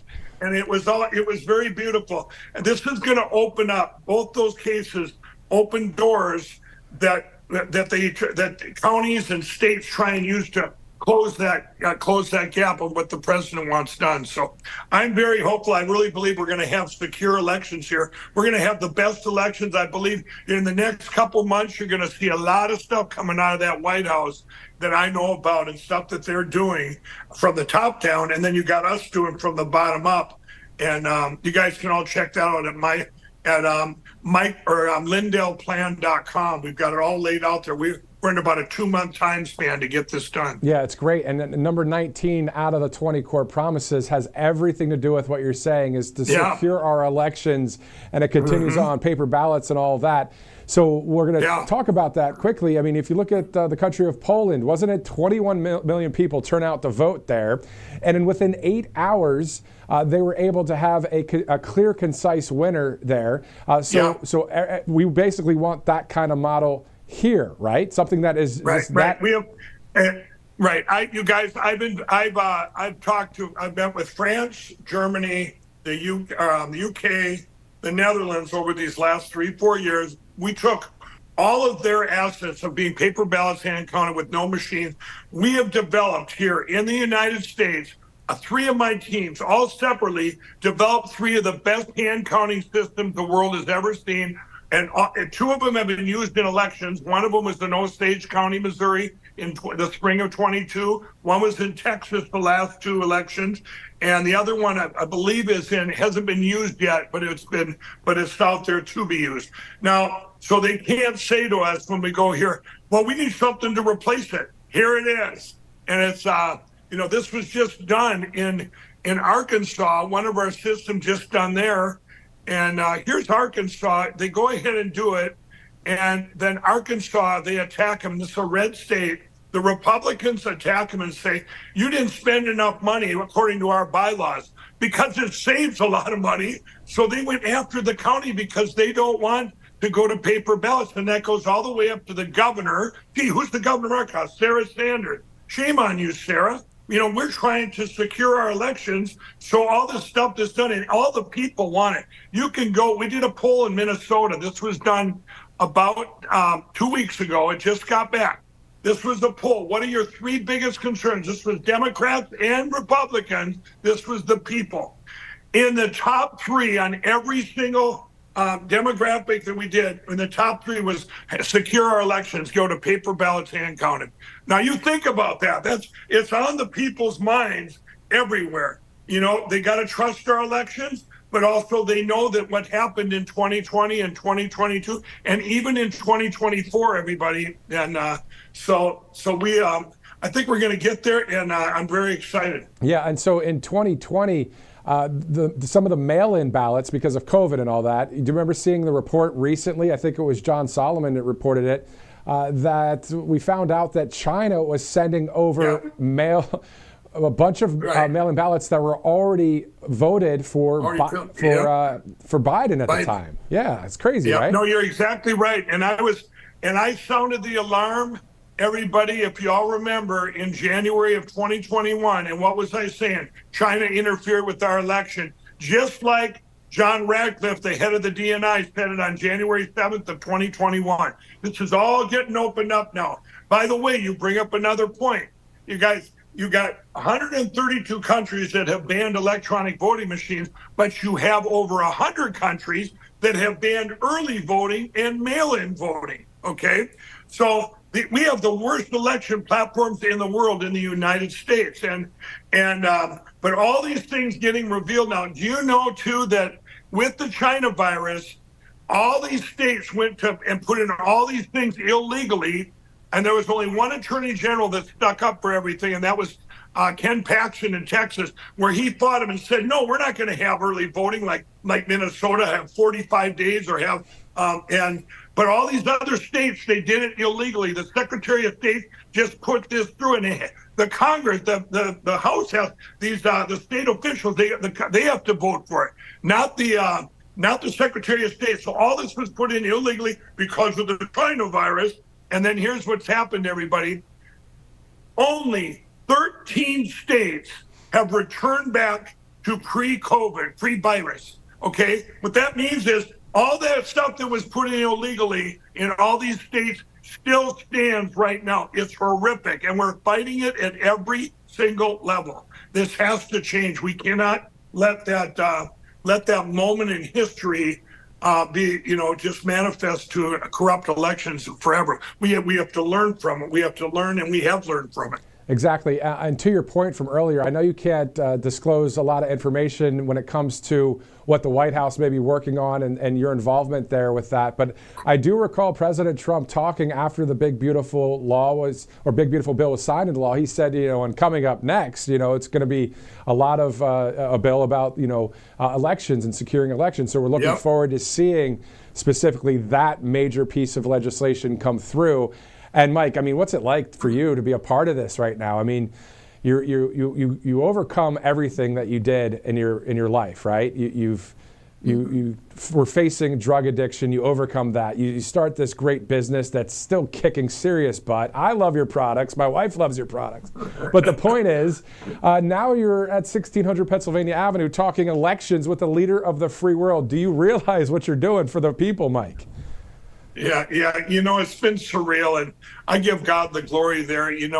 When we became friends in the spring of 2021, and we've talked different, so much then is usually when we talk to Texans as friends, but to be able to go to the White House when I want and meet and say, here we've got problems here and here. They used to say back in the day, in 19 and 20, going, Mike Lindell, advisor to the president. I was never an advisor to him then. I felt like that, don't put out that news and say that I'm that. But, now it's, I actually do go for it, because one thing I feel that I know a lot about is election platforms. That's all I've lived and breathed for 4.5 years. Because once you see and know what I know, you're never going to stop. And be able to go to him and just run stuff back and forth. He did say he's coming out with a special prosecutor to go back in time and a team to actually enforce what his executive order he did a couple months ago. And I can tell you this, Tulsi Gabbard, they're coming out with a lot, the next month or so about these elections. This isn't going away. Now, all 2020 will go down in history, everybody, as the most important election in history. And everyone goes, why is that, Mike? Because this is the one that revealed everything. We were boiled like frogs here. It was over, everybody. If we didn't have 2020, if the evil now would look back, they'd go, let's just let Donald Trump win, put up with them and fight him for 4 years, and then we still have the machine. We still have this. We've taken the United States without firing a shot. But that didn't happen. And because of everybody that wouldn't give up. It's been opened up like an onion, and all these things that have went bad were actually good. I do want to say this, that one of my most, I'll never forget this. The president and I was last summer, we were sitting together in his office, just the two of us. And I said, sir, all these bad things that are going on are actually good things. And he looks at me like, what? He goes, because he was saying, oh, look at, they're destroying our country, Mike, look at this. And I said, no, it's actually good things. I said, two things are happening. I said, people don't look to God when things are going good. They look to God when things are going bad. And I said, we're in the biggest revival for Jesus Christ in history, jumping into this bucket. And I said, another bucket that's going on, sir, is all these things when they keep attacking you and all these bad things going on, they're jumping into your bucket of common sense. And he looks at me, he says, but Mike, he said, I don't know if we can fix it in 4 years. And I said, sir, with God, all things are possible, and God working through you, you'll get it done faster and better than anyone in history. And you guys I'll tell you, It's been amazing 6 months. Only God working through this great man could have got this done, because and he knows that too. You've heard him say it. Many of his speeches, we love you, God. We thank you, God. I mean, this is, he knows it. We know it. And remember, God's given us grace for such a time as this, because we took God out of our schools. We turned a nation and turned its back on God. And that's where we're at. When I said at the White House in 2020, when I stood on that stage and said, God's given us grace for such a time as this, all I heard the last 4 years is, Mike, this doesn't feel like grace. And I kept saying, oh, but it is. I think people get it now. I think they're starting to get it, that we've got to finish what we started here and secure those elections. Everything comes down to that. We wouldn't be in this position if it wasn't for God and but now we've got to make sure that this isn't all in vain. Amen. 100%. Exactly right, Mike Lindell. Mike, can you talk to us about Colorado? You brought up Colorado before about your case, but let's talk about Tina Peters. Tina Peters in Colorado. Your thoughts about the situation for her? I mean, she should be set free. President Trump said it too. Yeah, absolutely. And I've been working with that. I've talked to the president 3 times about her, at least, maybe more than that. And each time he's in there, he says, he tells the attorney, let's get her out. But everyone needs to understand, he can't just go and pardon her. We all know that, right? Because it's a state thing. It's very corrupt. Tina Peters, the Gold Star grandma, now Gold Star mom. And, I think she's 70 now. And she did nothing wrong. She's never had a jaywalking ticket in her life. She was approached by county officials back in 2020. It wasn't about the presidential race. It was about the Mesa County race, and said, hey, there's something wrong here. And she says, I'm a good clerk, like every other clerk that we would approach when there's problems, but you can't see inside these machines. Well, anyway, the crimes that were committed in Colorado then by the Secretary of State, Jenna Griswold, and the machine companies, it's so corrupt there, you cannot believe it. Well, they deleted everything in the 2020 election. They deleted it all, called it the trusted bill. Now, our president, what he did lately, when my case was going on in Colorado, on a parallel track, he went after Colorado and said, I want your 2020 records, your 2022 records, and your 2024 records first. So he's going after, on that end, going after them. He also, a couple months ago, put out a person of interest statement for Tina. They ignored it, basically. They ignored it. Then just recently, now she's went to court, I think it was a week ago, and said, hey, to get out while she's appealing, or, during her appeal. She's no threat to society. This is the most bizarre thing, is you got her in there with that judge that was so corrupt and ordered her in, saying, you haven't learned your lesson. You're still out there on your podcast spreading disinformation, because Tina knows what I know, that the elections, you got to get rid of the computers in our elections. Well, anyway, I told the president, and the president, when I was there last time, one of the ways that our teams have looked at, our lawyers and stuff looked at a way to get her out, is put her in the federal witness protection program, pull her out. She wouldn't care where she lived, lying in that prison where they're trying, they want her dead. They do not want her out there being a witness in what's going to be coming, I'll tell you that. So she's in a very dangerous situation anyway. And I hope that the administration, that they will get to that point. I don't know if that would just be one option. I think they're trying a couple other options right now. Maybe the judge will come back now that he's sitting on this and say, hey, I'm going to let you out, waiting for your appeal. And then obviously Tina can find her own place to stay safe, and because she's a big threat to the evil that's out there, and they know it. That's why they put her away for 9 years for doing her job. It's shameful. By the way, everybody, if anybody out there wants to see, when they say there's no evidence, or if you want to know what Tina did when she did her download and backup of her computer, we have it posted on lindelltv.com. It's posted there. You go over it, put inside the machines.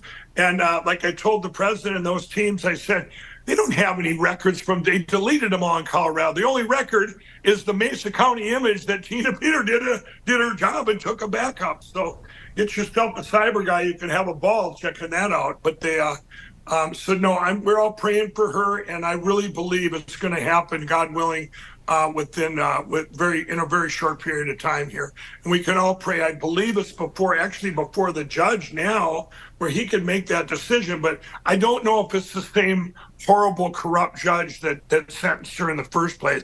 If that's the case, it would be kind of tough. Right. Well, praying for the captives to be set free in Jesus' name. Mike, I want to shift gears here a little bit. Thanks again for spending the time with us here. Let's talk about something very serious. How great your products are at MyPillow. No, and I'm not kidding. You know, it's great to have you as a sponsor here at Right Side, but also literally, these are really good. I mean, the slippers, I wear them sometimes to work, and Robert McNeely and others, they laugh at me. Why are you wearing the slippers? I'm like, they're comfortable, and they're not just for the house. I can wear them out too. So tell us about how MyPillow's doing and all that. Yeah, well, I will tell you this, everybody. MyPillow is the most attacked company in the history of the world, and by the grace of God, that's the only way we even made it through the last 2 years of getting canceled by the box store, canceled by the shopping channel, canceled by the banks, canceled by vendors. They went after everything. They said, if we can shut Mike Lindell up, if we can't shut him up, let's destroy his company and his employee-owned company and my employees. This has tied me up so much because I can't, every day is trying to keep MyPillow there. And I'll tell you what, your audience, RSBN, has been one of the most amazing audiences that have bought and people that have bought and kept MyPillow going. You know, I give God the glory, but you still had to have people out there buying our great product. And I'll tell you, every product we have from our pillows, we've sold 85 million MyPillows. Why? Because they work. You adjust them, you get great REM sleep. Our toppers, our beds, they're all made in the USA. And they actually give you great Delta sleep. So I reverse engineer things to help people. And you got our towels that actually dry you. Towels are what they're made for. And we've got now these big bath sheets, oversized towels. The slippers, we reverse engineered that. They're made with impact gel that it's like walking on a cloud. You know that. You're wearing them. I mean, nobody has that in their slippers. It costs more, but I wanted the best product ever. The savings that RSBN, that you guys all get out there using that promo code RSBN, you get the best savings up to 80% off. Some of the stuff we put up there now to close out is we've had stuff we had to close out that we couldn't carry. We've had stuff that just came in. And we're always struggling with, what we can buy, what we can't right now because of the cancellation. But we pass the savings on to you. And I'm going to make an announcement right here. You guys today, and I'm going to run it at least till Monday. In fact, I might run it. Let's run it for a whole week. Free shipping on your entire order with that promo code RSBN. Free shipping on your entire order. This is exclusive. And you guys, because I've actually been with RSBN, I think the longest of any other platform. And we kind of grew together there with the support that you guys have given us. And MyPillow's not going anywhere, but it's because I couldn't have said that a month or a month and a half ago. That big win in Colorado really helped us, and my employees were very relieved. But we still, the MyPillows that we make in my own factory, I watch every day.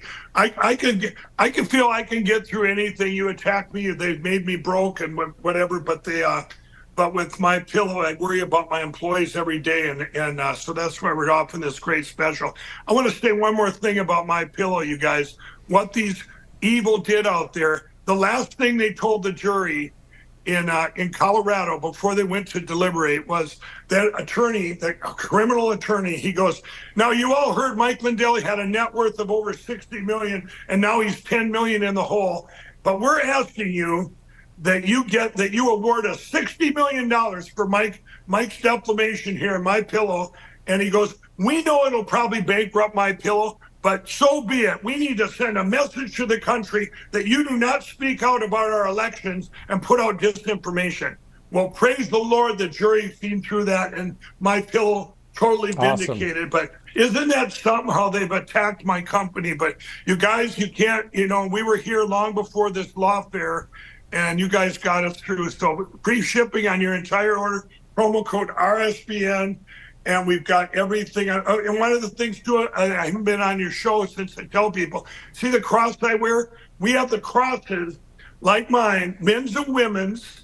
The women's is reversible mother of pearl look, and like this one, and it's 50% off with that promo code RSBN. 100% made in the USA, and we ran out, but we just got some in. I think 2 days ago. 2 days ago. So.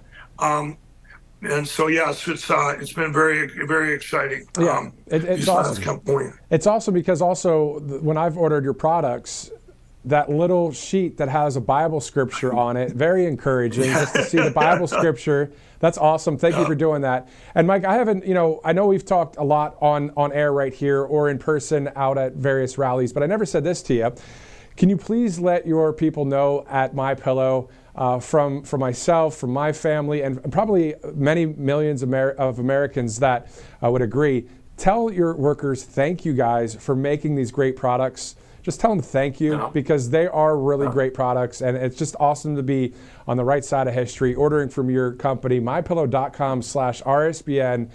Quite the discount, but also the free shipping's always good, Mike. So, Mike, just how about do you have the phone number? Do you have the phone number there too? Do you have that phone number for RSBN? I believe it may be on the bottom of the screen. I can't see the bottom of the screen right now because I'm. Okay. Okay. Yeah. Right. The producer says it has been up. It has been up. Okay, you guys, with that phone number, these are moms and dads, my employees that work from home. And they love to hear from you guys at RSBN, and you can all personally thank them on the phone when you put in your orders because they've worked hard and they've stayed with it. And even when sales were so down and we were so attacked, they stuck by it. My employees say, "You come to MyPillow and it's a career. You're here to stay." And so they appreciate each and every phone call, and if you make sure you tell them the RSBN though to get the free shipping and those big, huge discounts. So yeah, it's awesome. I appreciate coming on. Appreciate all of you. Yeah. Thank you, Mike, so much. The Go Anywhere pillow is awesome too. But Mike, thank you so much for joining us here on Right Side Broadcasting Network. Thank you, and God bless. God bless you, Mike. Thank you so much. Always great to speak with Mike Lindell. He's always been a voice for, election security, election integrity, and the like. So great to have him on here on Right Side Broadcasting Network. It was always good to interview him at various rallies and now here on the network as it's 3:45. Looking forward to seeing President Trump depart from the White House there. Again, what we may see today are the following things. One, the president walking from the south lawn of the White House to Marine One. Two, then the takeoff there, and then over at Joint Base Andrews, you'll be able to see the president taking off from there in Air Force One. Now, what we don't know is will he stop and speak with reporters on his way to New Jersey for this weekend. So he usually does. We'll see if he does this time. And sometimes he speaks with the press on Air Force One anyway. So we'll see what happens. We'll have it here for you. In the meantime, if you'd like to donate to Right Side Broadcasting Network, you can do so by texting RSBN to 801-801. Also, you can go to rsbnetwork.com/donate. Again, RSBN to 801-801. Also, for those of you that do want to send cash or check, we heard that that's the case for some people out there. So 1550 Opelika Road, Suite 6, Box 344, Auburn, Alabama, 36830. All right, there are a number of other sponsors we can get to. Let's go to callshe.com as well. If you'd like to download the app or just use the QR code or just go to callshe.com/RSBN, you can always better trade or check out the polls on there. There's a lot of different questions that people are debating on and betting on there, whether it's sports, technology, politics, faith, the weather, all sorts of topics. You can check that out on callshe.com/RSBN. Let's shift over to Spring, Texas, angelpace.com. They hire military veterans, but they also have this awesome product there, the Miracle Cream. There's other products as well that you guys can check out if you'd like. Angelpace.com. Use the RSBN promo code. Always good to use that. Save some money as we continue our live coverage here on Right Side Broadcasting Network. If you'd like to follow us on Truth Social, it's at RSBN. If it's X, it's at RSB Network. And if you'd like to follow me, it's at Matthew Alvarez on Truth Social. All right, so we have a number of other people to talk to live right here on Right Side as we continue to wait for President Trump. It'll be great to hear from him, especially if he speaks with reporters. Regardless, it's always cool to see Marine One and Air Force One, so looking forward to seeing that. We have a couple other Flashback Fridays to get to as well, but why don't we do this? Let's take a commercial break. We'll be right back here on Right Side Broadcasting Network. Welcome to Right Side Broadcasting Network, your trusted conservative news outlet. At RSBN, we deliver the truth when the mainstream media falls short.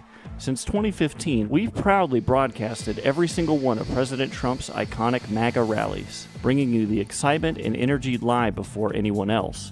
By watching RSBN, you get an unfiltered front row view of the action on the ground. We interview the crowds to give a voice to millions of Americans just like you. We show you President Trump's speeches in their entirety, free from interruptions and censorship. We cover the stories that matter to you with the integrity and passion you deserve. Thank you for choosing RSBN as your home for America First News. Together, we stand strong, united, and informed, so join us and be part of the right side of history. Hey y'all, it's Silk from the Diamond and Silk Chit Chat live show. Look, don't forget to check me out right here on RSBN Network. Be sure to watch the show on Right Side Broadcasting Network, and I want you to support Right Side Broadcasting Network. Yes, it's imperative that you do so, okay? I look to see y'all soon. Bye-bye. Welcome back to RSBN Live. Thanks for sticking with us. We've been live since 2 o'clock Eastern. We're going to go to about 5 o'clock. We're going to see President Trump here in just a bit as he will be going to Bedminster, New Jersey for the weekend. All right, so let's do a little bit of Flashback Friday as we are still, of course, monitoring a lot of different news stories. There's a lot going on in the 24/7 news cycle, even though it's a Friday and now August 1st. Happy Friday to you. Hopefully you have a great weekend. We're looking forward to seeing these 20 core promises all fulfilled in our country. We want to see our country saved and rescued. And we know that there are multiple things going on out there, including the Department of National Intelligence. You know, they're sharing a report or reports with the FBI and DOJ in regards to the Russia hoax. Will there be any outside of that, investigations or indictments to anybody that broke the law? Well, we'll monitor that. We're also monitoring anything from the DOJ when it comes to the Epstein case. So those are two stories, of course, we're monitoring. But, you know, at the end of the day, what we're looking for is our country to be fully saved throughout this whole next 3.5 years and beyond, so we don't see something like we've seen in the past happen again in the US of A. We don't want our country to turn into anything like some of those other countries out there. Hopefully those other countries will get the right leaders in place, but, you know, we got to do this thing. And I just want to say one thing quick. This is kind of more off the cuff. I was going to go to some Flashback Friday, but for those of you watching right now on this Friday at this moment in time, 3:50 Eastern, Friday, August 1st, thank you guys for being loyal supporters of Right Side Broadcasting Network. Thank you so much for watching over the years. Think about it. Right Side's been around since 2015. We're 10 years young at this point, and all of you that were at various rallies out there, I've met some of you out there, Robert McNeely and Christina Loren and Megan Kohler, they've met you too, and other hosts over the years. This is really literally about us, we the people. And isn't that awesome that our country was founded on those principles, about us, you know, a government of, by, and for the people. You know, I can continue on there, but it's just great. So guys, thank you so much for being loyal, supporters of this network. Also, speaking of Christina Loren and Megan Kohler, they're about to join us here live in just a minute. So we're going to go to them live during the course of the next hour or so. So looking forward to talking with them about some of the latest news that's happening out there. So we're going to go to that here soon. In the meantime, speaking of those rallies out there, let's go to those of you, anybody watching from Iowa right now. I'm sure there might be a few. If not, maybe on replay. But a shout out to all the states, of course, that are watching, and anybody around the globe. I know we have a few international viewers as well. But let's go to Iowa from, I think it's Ottumwa, Iowa. That's the town. I was there for the campaign trail just about, a year and a half ago or so or more. They all mix together. There's so many different rallies and different trips. But I remember this interview like it was yesterday. Even though I'm sitting in this nice studio here and all that, I was at this event in Iowa, and I remember interviewing a lady live on Right Side Broadcasting Network, and she told me, well, why don't you actually take a look? Stop being influenced by such negativity. when I first moved here, I had social media, and I actually didn't like Trump, and I got off social media and started talking to people, farmers, just regular people, and I learned a lot, and here I am. So my message is, look around you, what's really going on. That's it. This is a very interesting point she just made that I want to touch on real quick. You left the lamestream media. You left all that junk aside, and then what happened to you? I woke up. I stopped hating something that I didn't understand, and I actually saw what changes were being made in real time and in real life. Like, social media will tell you the dumbest things, and I haven't gotten back on social media, and I never will. Like, it's ridiculous and it's toxic. This is real life. Where I work in a hospital, that's real life, and I'm proud to be here. I'm proud to be an American, and I'm proud to support Donald Trump. I agree with you 99.9%. Do you wonder what little percentage I don't agree with you? Probably the Seahawks. That's a very good call. I'm actually a 49er fan. I have family in California. But point is, Truth Social, right? Right Side Broadcasting Network. We are all about everything you just said there. Oh. So there is social. So that's the thing. Have you heard of Truth Social? Have you heard of Right Side Broadcasting? No, I don't even own a TV. But you own a phone, though. I do, but I just try not to stay on it. No, and I hear you loud and clear. And I get, like, I'll check it out. Yeah, Truth Social. Yeah, Truth Social. Yeah. And that's President Trump and Devin Nunes, who former congressman that started that. And it's a great site for it's a community of people that are all on the same page. There's some, naysayers on there, but also Right Side Broadcasting Network, and there's a few other conservative outlets out there. So absolutely, I'll look into it. Thank you. I think it's really awesome that you went from being like, hey, left-wing media, you got out of that and didn't believe those lies anymore. I didn't. I mean, it was like breaking up friendships. It was causing problems, and I have been so much happier and freed from it, and I'll never go back. Amen. What's your name? My name's Emma Jean Owings. Emma Jean. Nice to meet you. Where are you from? Well, I grew up in Oregon, and I lived in Montana, but I'm from here. Awesome. I'm from Ottumwa. Welcome back. Is it your first time seeing President Trump? It is. I'm excited. I know you are. Thank you. Dude, how awesome was that? I can't get over that interview right there, because she was somebody that was on watching the left wing, the social media, and then, got some country music. Love this stuff. Then she gets detoxed. She goes to the right. She didn't know about Truth Social. She didn't know about Right Side Broadcasting Network. But a lot of the patriots here do. And the more this grows, that's the more we have community in this entire country and around the world. Let's take a live look once again real quick and go over to Brian Glenn and Christina Bob. And that was back in the day there, of course, a couple years back, on Right Side Broadcasting Network. And just want to clarify, at the bottom it said Trump to speak at 3:30 Eastern. That was a lower third banner from years ago in Iowa. So will President Trump speak today? He may, to reporters. And so we're going to monitor that here on Right Side.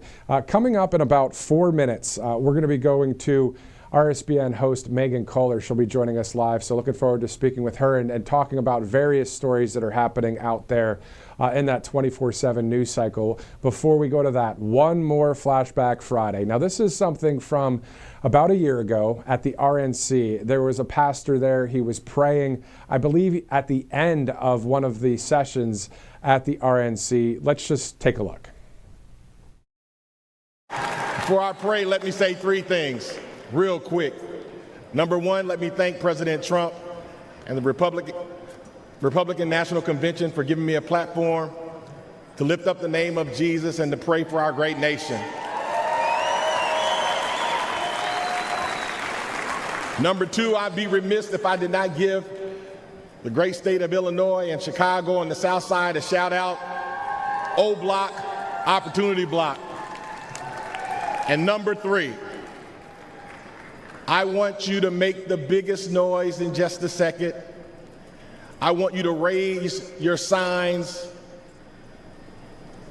blow your whistles, and give God the loudest shout of praise on the count of three. And somebody may say, why?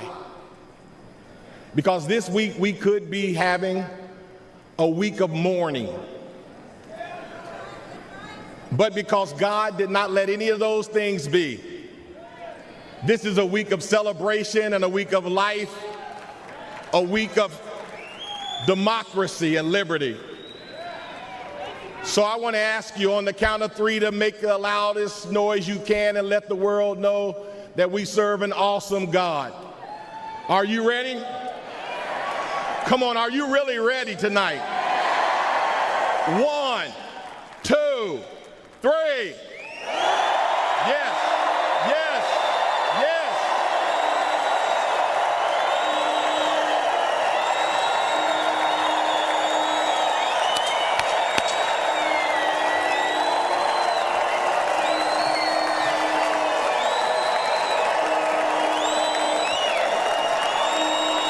Are you ready to call on God tonight? Heavenly Father, we come before you today with grateful hearts as we gather for this Republican National Convention. We thank you for this moment to seek your guidance. As I stand before you, many believe America is in trying, divisive times and has not been her best. We know this to be true. We have not been steady, firm, resolute. Too many of us have forgotten how to be Americans. I see this on the south side of Chicago where I'm from. But I refuse to give up. Why? Because I still see the yearning fire within us to be better Americans. Lord, we ask for your divine presence to bless every heart and mind. Grant us wisdom and courage and discernment as we chart the path of our beloved country. May our deeds reflect your will and bring glory to your name. We pray for strength to better our individual selves so that we may bless those around us. Let us be reminded that we are one nation under God, indivisible, with liberty and justice for all. Father, we lift up our citizens and leaders to you. Let them be guided by your truth. And may their actions honor the values upon which this great nation was founded. Let us remember the words of Isaiah chapter 40, verse 31. But those who hope in the Lord will renew their strength. They will soar on wings like eagles. They will run and not grow weary. They will walk and not faint. Empower us to rise, persevere, and to pursue excellence. Lord, bless our great nation, from Project Hood on the south side of Chicago to all 4 corners of the great nation, from the hills of West Virginia and Tennessee to Beverly Hills in California, all the way to the homies in Los Angeles and the homies on the west side of Chicago. May we renew our Americanness and strive to uphold your word. With you, Lord, all things are possible. I said all things are possible. All things are possible. In your mighty and matchless name, Jesus, we pray. Let everybody say amen. God bless you and God bless America.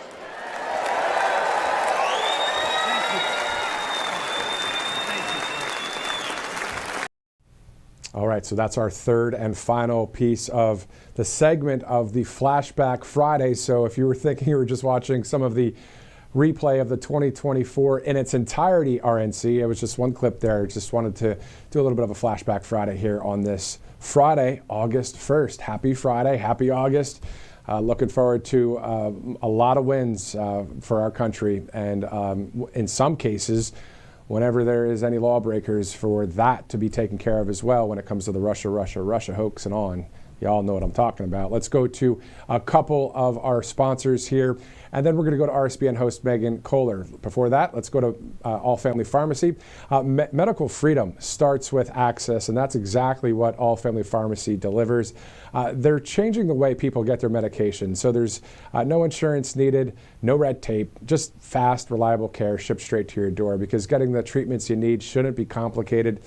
All Family Pharmacy makes it simple in just 3 easy steps. So the first step, very simple. You just go to allfamilypharmacy.com/RSBN. You select the medications you need online. Then a licensed doctor reviews your order and writes the prescription. Number 3, your medications are shipped directly to your door. So they carry essentials like NAD+, methylene blue, ivermectin, hydroxychloroquine, antibiotics, and more than 200 more medications. And yes, every order includes the doctor's prescription. So you can take control of your health with a pharmacy that actually works for you. Allfamilypharmacy.com/RSBN, and you can use that code RSBN10 to save 10%. One more sponsor here, and a great one, Tax Network USA, 800-357-1415, tnusa.com/RSBN. If you missed any taxes over the past few years and you need some assistance with that, just give them a call or check out their website there. They'll help you pay off those taxes, and it's a freeing thing. It's a financial burden that you might have in the back of your mind. Well, this group here, Tax Network USA, could help you out. 800-357-1415, tnusa.com/RSBN. All right, 4:04, getting ready to see President Trump in just a bit. In the meantime, let's go to RSBN host Megan Kohler joining us live now. Megan, how's everything going? Awesome, Matt. I miss my RSBN family, so it's great to be back. Yeah, no, it's great to have you back on the broadcast. Also, was it Pittsburgh was your last event? What was the last event that you covered? I think it was Pittsburgh, right? It was when President Trump was announcing the partnership with U.S. Steel and Nippon Steel. Yeah, and that was quite the announcement there. We're going to get to a number of news topics out there. There's a lot going on in the 24/7 news cycle. In our pre-interview on text, we were talking about, okay, so which topics? And we know that the Sydney Sweeney topic has been talked about a lot. So what is your take on the whole Sydney Sweeney ad? Well, liberals are having an absolute meltdown over the fact that Sydney Sweeney had this American Eagle ad. And I think that the pendulum is swinging away from the war on beauty that's been happening in the United States over the past 10 years or so. And it's okay to be hot again. It's okay to have beautiful models representing different clothing brands, different brands across the board. And I feel like everyone was just getting tired of the woke agenda when it came to advertising. And I even remember a few months ago, I was in the subway in New York City and I looked up and I see branding from a skincare brand that was pink and it had a blonde girl. She looked like me on there. And I was honestly culture shocked to even see someone that looked like me in an ad campaign for once, because brands have not been looking for a regular all-American girl in a long time. So it's great to see Sydney Sweeney out there doing her thing, being beautiful and being unapologetic about it. And the liberals on the left are having an absolute meltdown because they're saying this is white supremacy, this is Nazi propaganda, and all kinds of crazy stuff. They're really upset about this. But I think it's okay to have beautiful models representing once again. And this is going along with the trend of beauty coming back into America and femininity coming back. I mean, the Victoria's Secret fashion show's back. A lot of NBA dance teams and NFL cheer teams that were getting rid of the all-girl teams, they're coming back. So I think the pendulum was really shifting back to femininity and embracing beautiful women again. I like what you said. You said it's okay to be hot again. I mean, it's totally fine. It's a great point. Yeah, a lot of people talking about it. We had Kira Davis on the other day. She is a freelance writer, but also a podcast host. She had an article in the New York Post, and she spoke about it too, and just saying, you know what, we need to get away from all of this craziness on the left. And we're seeing it happen, to your point. So it's great to see that. Also, yesterday, President Trump and the team talking about this new White House addition, the new ballroom. What are your thoughts about that? Well, that's a good segue to my war on beauty that's been happening in the United States over the past few decades, because it's not just women that's under attack, beautiful women, but beautiful architecture has been under attack too. So when President Trump got into office, one of my favorite executive actions that he signed right away was that he was going to keep classic architecture in Washington, D.C. and all of our federal buildings. And whenever President Trump does something like this with his new ballroom, I think to myself, how did we not have a ballroom in the first place? Where did we host big events in DC? Where did we host world leaders coming into town? And we experienced that when we were there during inauguration. I realized that we were having to hold all these events all over the place, and there was nowhere to get together right at the White House. So to me, it's a no-brainer. I feel very intellectually connected to President Trump when he does things like this, because I think, how did we not have one in the first place? So I think this is going to be part of his legacy that he's leaving, and it's going to be a beautiful addition. Yeah, no, I agree with you. And you think about it, President Trump, when he was in the Middle East, he did that 3-nation tour, and he's seeing these palaces and seeing all of this beauty out there. And we know President Trump likes the nice things. Who doesn't? You do, I do. Who doesn't like nice things, right? So, and again, Chuck Schumer talking yesterday, acting like it's the American people that are going to spend the money for the $200 million, and it's not. It's President Trump and private donors. Has nothing to do with our tax dollars. So anyway, it's good to correct the fake news out there. Let's also shift. We're going to bounce around a few topics here. We're also talking about the AI investment in Pennsylvania, that $92 billion. I mean, we're talking almost $100 billion in investments of AI in just one state, and that's just out of many states. Your thoughts about that? I think it's incredible to see that massive amount of investment right here in the Midwest. About 100 years ago, I talked about this a lot when I was at that U.S. Steel partnership with Nippon Steel. This was the booming industry of the Midwest, to have energy, and manufacturing was hot here. So this is basically the renaissance of that happening for the 2025 version of bringing back the Rust Belt. And this $92 billion investment is going to be huge for the state of Pennsylvania. Pittsburgh's not too far away from me here in Cleveland. And it's going to be really cool to see all the new jobs that are going to be in there. President Trump realizes how important AI is, and innovation in AI, and making sure that we're a world leader in that. And AI takes a lot of energy. It takes a lot of electricity and power behind it. So it's not only the AI part of it, but the energy that goes right along with it. And Senator Dave McCormick addressed that as well. Yeah, exactly. We heard that then, and we also heard that information about those investments for energy and for AI. Another news topic that's out there is the Washington Commanders and the Cleveland Guardians. Well, some say it should be the Washington Redskins and the Cleveland Indians. I agree with that. What do you think?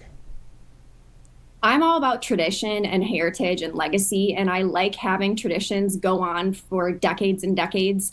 And when these teams picked these names, specifically Cleveland Indians, because I'm a Clevelander, so I know about it. So basically, we were the Cleveland Spiders once upon a time. Our MLB team was the Spiders. Wow. And then we switched to the name the Cleveland Indians in honor of having 2 Native American Indians players on our team. Like this was a very unusual thing to have, and we wanted to honor them. So that's why we created the Indians to be our mascot. And mascots are supposed to be intimidating, and you want to make it seem like you're powerful, and you want to like intimidate the other team. So it's really to show honor and power behind the mascot that we chose. And Chief Wahoo became such an iconic piece of American history. I would even say that Chief Wahoo became a fashion icon. I mean, if you look around when people are wearing different baseball hats, different MLB logos, definitely the New York Yankees is the most popular hat you see, but I would say the runner-up is Chief Wahoo with the Cleveland Indians logo on hats, even with people that don't live in Cleveland. Yeah, exactly. So is it the Atlanta Braves or is it the Cleveland Indians back in the day that they have the drum up in the top corner of the stadium? Was that the Indians? That's the Indians. Yep. That guy was up there at every single game for decades and decades. He passed away recently, so it was really sad. But that's another good point, that Cleveland is very nostalgic and traditional, and we like things to stay the way they are because it just feels good to have that tradition. Like I mentioned before, maybe that's why I get that feeling, because I am from Cleveland and that's just how our culture is. We like to have things stay the same for the most part, because then you can carry on that legacy for years to come. So we had that drummer there. We had the Cleveland Indians logo. We had Jacobs Field was the name of the field for a long time, and then it changed to Progressive Field.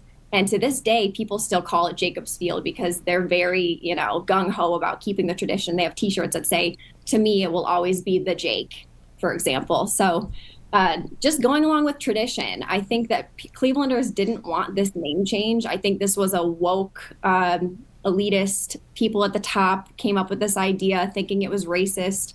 There was 2 people once in a while outside the games protesting, but the majority of people knew and understand the heritage of why we have the Chief Wahoo logo, and people want it back. Yeah, no, I hear you. The only time I've been to Cleveland was years ago, and I remember seeing the Cleveland Browns Stadium. I remember seeing the Jake there, and it had the word Indians as near the scoreboard. And I always remember, with Cleveland, also with the Rock and Roll Hall of Fame and all that, but the love for their sports, your sports there. I mean, of course, the Cleveland Cavaliers and on. I mean, and didn't you work for the Cavaliers for a little bit too? I did. So I danced for the Cleveland Cavaliers from 2015 to 17. And the year that we won the championship was 2015-16, that season. So I got to be part of that. It was amazing. I still have flashbacks from those moments on the court. It was incredible. We had obviously a powerhouse team back then. And I was part of the Cavalier Girls, which was our all-female dance team. There's 20 of us. And bringing it back to the point before of the war on beauty and the woke agenda taking over, they actually got rid of my dance team and they changed it into a co-ed powerhouse hip hop team. And I'm thinking, what have happened to women's empowerment when you keep talking about how you want to give women their chance in the spotlight, their chance to perform and all these things, and then you're taking away 10 girl spots on the team and replacing them with men when the rest of the NBA is mostly men. Right. So why can't the girls have one moment to ourselves? Yeah. No. And fans kept asking me about it. And this is, I think it was in the year 2018-19, around there, that they made this change. I had been off the team for a couple of years, but they were asking me what's going on. And then fans were getting mad. And I said, if you're a season ticket holder, especially, you need to write a letter to the higher up people in the office, the executives, because I don't know why they chose this, but the fans don't want that. The fans want the girls, especially all the little girls going to the game. They want to look up to us and get an autograph, get a picture.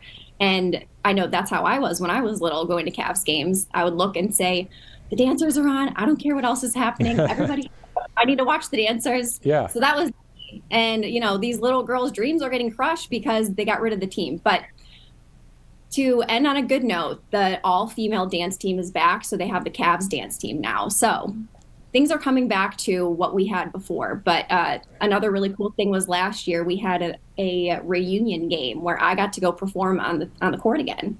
And all the girls, all the women, all the way back from the 1970s came back to perform. That's there awesome. was a woman from the original team. I don't know how old she was, but she was on the team in the 1970s, which is when the Cavalier Girls, in whatever fashion it was, started. And it was really cool to see all these years later, hitting that topic again of tradition and heritage and legacy. I just love to see it. And it was really cool to come back and perform. And I've never, ever seen a halftime show where pretty much every single person in the stadium stayed in their seat to watch. That's awesome. Danced. That's very cool. Very cool stuff. I mean, Cleveland, of course, right now, if we just shift from basketball, maybe the Cleveland Indians, the Indians will get their name back. The people, the crowd want that back, because if you go woke, you go broke too, right? I mean, I'm sure the sales of Indian gear, right, the hats and all that, versus what they are now. What is it, the Guardians? Yeah, the Guardians. So, I mean, that Block C is But let's shift over quick before we move on to one more topic, as we're awaiting President Trump there to depart the White House. Let's do one more sports topic, and then we'll go to Maha, because I know you like Maha stuff. You and Robert McNeely always talking about RFK Jr. and Make America Healthy Again. We'll talk about that in a sec. But the Cleveland Browns, have you been monitoring the situation at quarterback? Is Shadur Sanders, is he going to start this year, or what's the deal there? With the Cleveland Browns, I love my team, but I can't even keep up with all the quarterbacks. There's a running joke in Cleveland where people will have a quarterback jersey, fill in the blank, whatever quarterback it is, and then you cross it out, and then you write the next quarterback, and then you cross it out, quarterback, and that goes all the way down the jersey. So there's a running joke about how our quarterbacks are always going in and out. No, I mean, that's the way it's been for so many years. The only one I can think of right now is Bernie Kosar, the great number 19 back in the day. And then Shadur Sanders. I mean, this is Deion Sanders' son. I hope he does great there in Cleveland. Remember when President Trump talked about the NFL draft on Truth Social and saying, why aren't the owners picking this kid. He's great. He's got the genes of Deion Sanders. What are you doing? And finally, the Browns picked him. All right, let's shift over to Maha. And speaking of sports, and yesterday, Lawrence Taylor and other athletes were there, some of the current athletes as well, as President Trump just brought back that presidential fitness test. So how does that strike you? And also with Maha as the overarching thing of it. Well, I think it's amazing that the presidential fitness test is coming back. And I think that being healthy is not just about your physical health, but your mental health. When you're building muscle and your body's healthier, it also, and your nutrition is on point, it all plays in together on your mental health as well. And if we're all healthier when it comes to nutrition, working out, filtering our water, the whole Maha movement, people are going to be so much more happy, so much more efficient, so much more productive at work. As a society altogether, we're just going to take it up to the next level. We're going to make America great again 3.0 if we all get healthy and on track. So I think it's great to see what President Trump is doing with the physical fitness test, and of course what Bobby Kennedy's doing in terms of making sure that all these big companies are getting rid of the toxic chemicals that are in the food, all the processed food, and it all goes hand in hand together. And anybody who's upset about this, I'm just confused, because what happened to when we were in the COVID era and everybody was talking about how the government cares about our health so much. Everybody cares so much about our health. We need to shut everything down. But they shut down gyms and they kept drive-throughs open at fast food chains. So make it make sense on that part. But I think the physical fitness test should be run in every single school, charter school, public school, private school, all the above, because it should be a requirement to make sure that we have people preparing for adulthood in the proper way. Yeah, and living healthier lives. I mean, you look at when it comes to RFK Jr. taking out the processing of the processed foods and the toxins and all the food dyes and all that, the colors and all that. Let me ask you a quick question though too. Let's go specific. All right. I like Burger King and McDonald's once in a blue moon. I'm talking about once every few months. I mean, come on, a Whopper or at Arby's. Oh, yeah. Hey, no, listen, I'm not done yet. The roast beef, big beef and cheddar at Arby's, the curly fries, the pizza. I mean, it's so easy. You go get a Hot Pocket at the store. I mean, you get a frozen pizza. How in the world do you eat any of that food? And how have you, maybe this might encourage some other people, how have you gotten out of eating that kind of stuff? So I'm going to recap my fitness and health journey. So back in college, I had a friend who got into bodybuilding, and she did an NPC bikini competition. And I was like, wow, that girl is fit and lean and she looks amazing. She grew up dancing as well. So I was always dancing and cheerleading and stuff, but I was ready to try something new, and she was into weightlifting. So I started doing that, and I found a bodybuilding meal plan online from Jamie Eason, and it used to be free on bodybuilding.com. So I taught myself how to meal prep, and I started just eating very clean rice, a protein, chicken or beef or whatever it was, and egg whites and eggs. And I was just eating super healthy as far as like a bodybuilder meal plan. And I started seeing results pretty quickly as far as getting fit in combination with weightlifting. And then my taste buds started to change when I was eating such clean, healthy, whole foods instead of the processed foods. I started to be able to taste chemicals. Wow. For example, now Hershey's chocolate, I don't even want to eat it. A Twix bar, I don't even want to eat it. The only kind of chocolate that I can taste and enjoy would be something European, for example, because in Europe they make their even their sweets, whatever food it is, with such quality ingredients, and it's cleaner. There's not any chemicals in it. So now my taste buds can taste chemicals, and I really don't even desire it. Yeah, so I heard from Hershey's, I guess the Hershey's Corporation in Pennsylvania decided that they're going to alter something to make it more, more of natural when it comes to their products there. I mean, here's the thing. I was born not too far from Hershey, Pennsylvania. There's Chocolate World. There's the Hershey Park amusement park. I've had all the chocolate at Hershey, so I still like it, and I hear what you're saying. But yeah, it's we grew up eating all this kind of food, right? Yeah, you eat healthy, but then it's not the easiest thing in the world to do. It's a battle, isn't it? It is. I mean, I grew up eating toaster strudel, Pop-Tarts, Lunchables, all kinds of, frozen dinners like those dinosaur-shaped chicken nuggets. I ate all come on, those are good though. I ate all that stuff, and of course, like Fruit Loops and all that. But my grandma on my dad's side watched me a lot because my parents were really busy, and she's German, and she loved to cook, and she was always making me home cooked meals and like liver sandwiches, like goose liver sandwiches, like all kinds of old school foods. And I really think that even though I was eating a lot of standard American diet food, and then whenever I would go to grandma's house, she was making me the real deal good food. I think grandma's food was helping me develop properly. I think that's how I ended up being pretty healthy overall. Yeah, I mean, there's nothing like a good home cooked meal. Thank God for my wife, because I don't know, I'm just not good at cooking. My mom always made some good food. My mother-in-law as well. I mean, it's good stuff. I got to learn how to cook healthier. I want to try zoodles with, chicken instead of just all the carbohydrates with regular pasta, that kind of thing. But anyway, let's get back into Maha at the end of the day here. We know that, RFK Jr. is doing that great job for our country. There's something we didn't talk on text about when it comes to some of the topics we were going to discuss. So we're going to do this live on TV. Why not?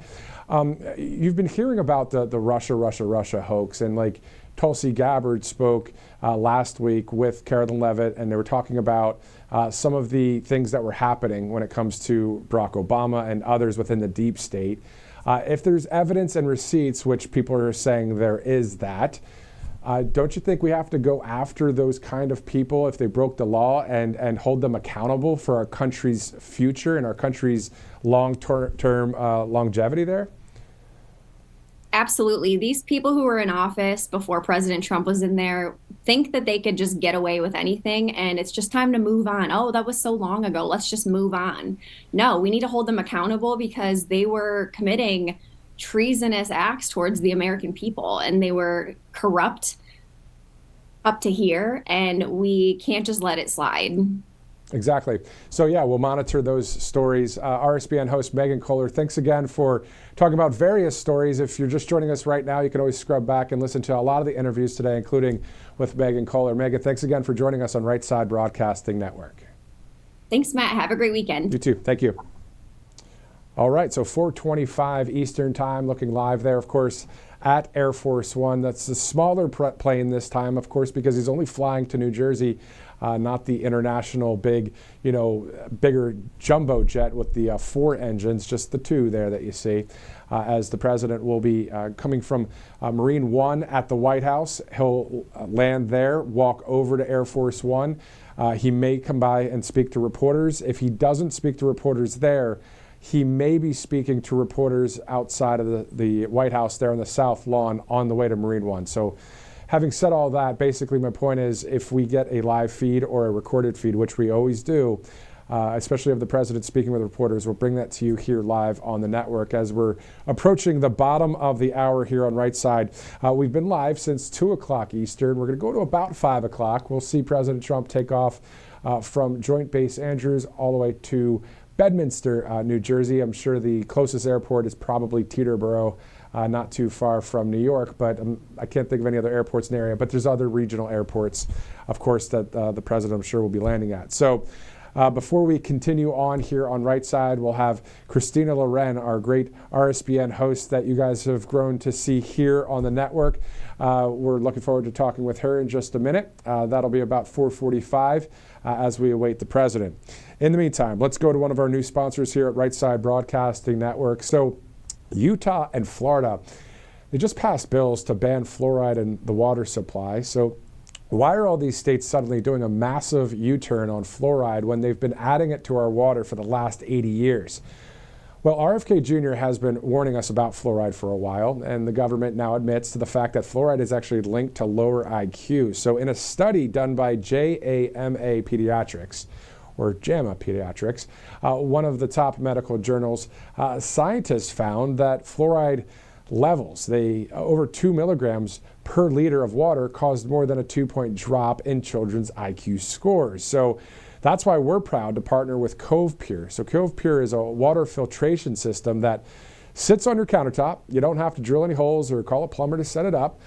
Just fill it with tap water, plug it in, and it gets straight to work. So their ClearWave technology is certified to remove up to, get this, 99.9% of impurities in your water. Anything that isn't water, meaning fluoride, pharmaceuticals, and even forever chemicals, gets filtered out, leaving you with pure water. So once you try Cove Pure water, you're never going back because it makes your water taste so good. The best part, we're told, is that it has a touchscreen that lets you choose whatever temperature you want. So it's cold, hot, or warm.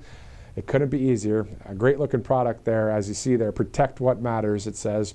If you happen to like fluoride, that's totally fine. You can get it through toothpaste or mouthwash, but the government, of course, should never force you to ingest it. So take back your right to choose. Click below on this link where you're watching, whether it's Rumble or YouTube or X. You can always go to covepure.com/RSBN or click the link below. And for a limited time only, you'll get a special discount of $200 off Cove Pure. So drink pure, live pure. And sometimes, obviously we go through various sponsors here at the network, but these are some great products. I mean, that's an awesome product right there. Anything that makes the water much cleaner and tastes better, I'm a big fan of. Cove Pure, good stuff right there. Let's also go to mypillow.com/RSBN if you missed it. The great Mike Lindell that you see right there was live with us right here on Right Side Broadcasting Network. So it's mypillow.com/RSBN. You can save with that RSBN promo code. There are several products that you see right there on the screen. There are more than 2,000 products when you go to mypillow.com/RSBN.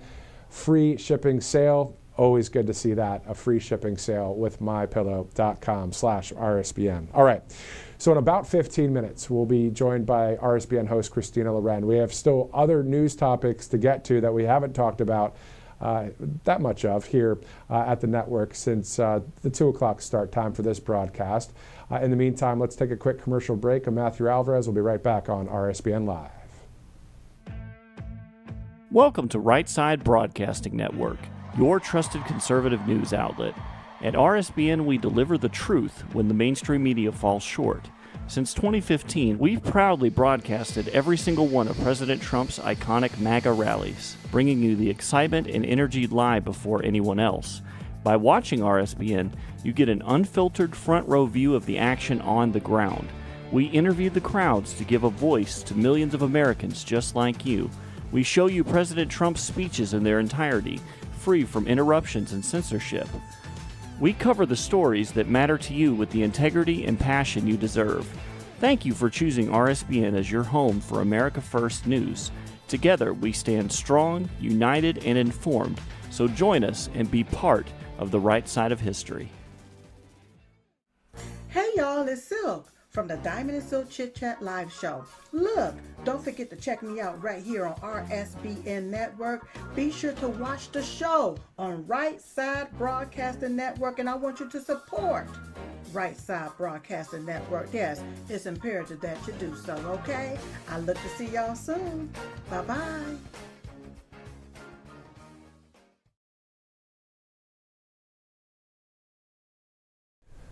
Welcome back to Right Side Broadcasting Network. We see Air Force One right there. President Trump on the way via most likely Marine One.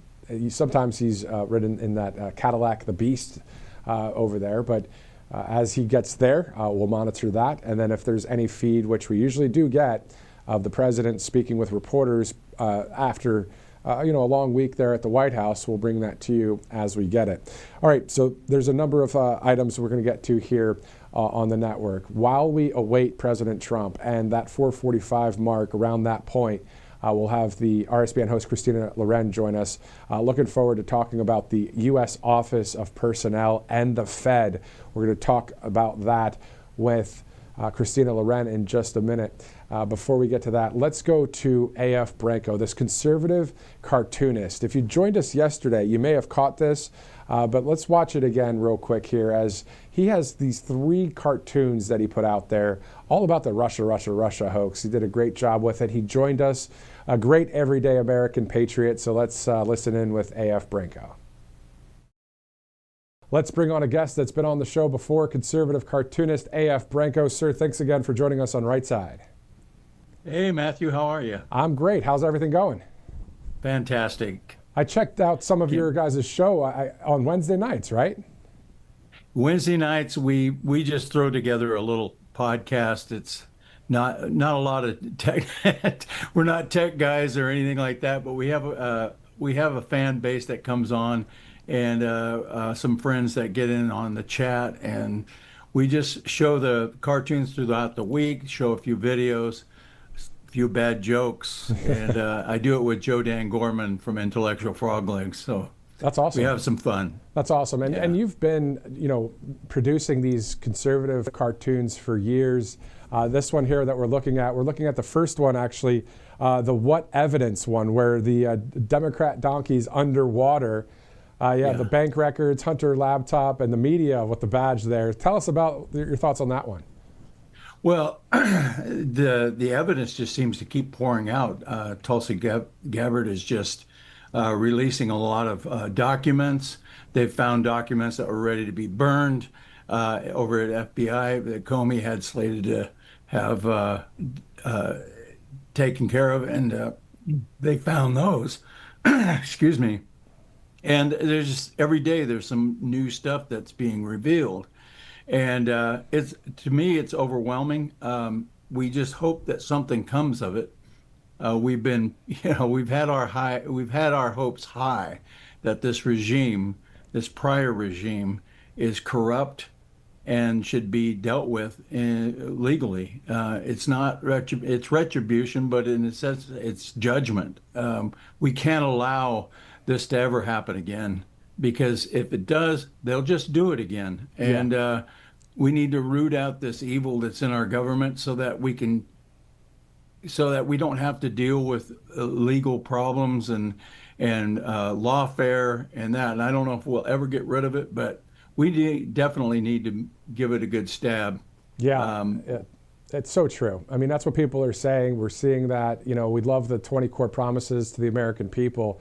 We'd also love to see our country be fully saved and rescued by investigations and prosecutions for those that have broken the law. There's evidence, there's receipts out there, there's a lot going on.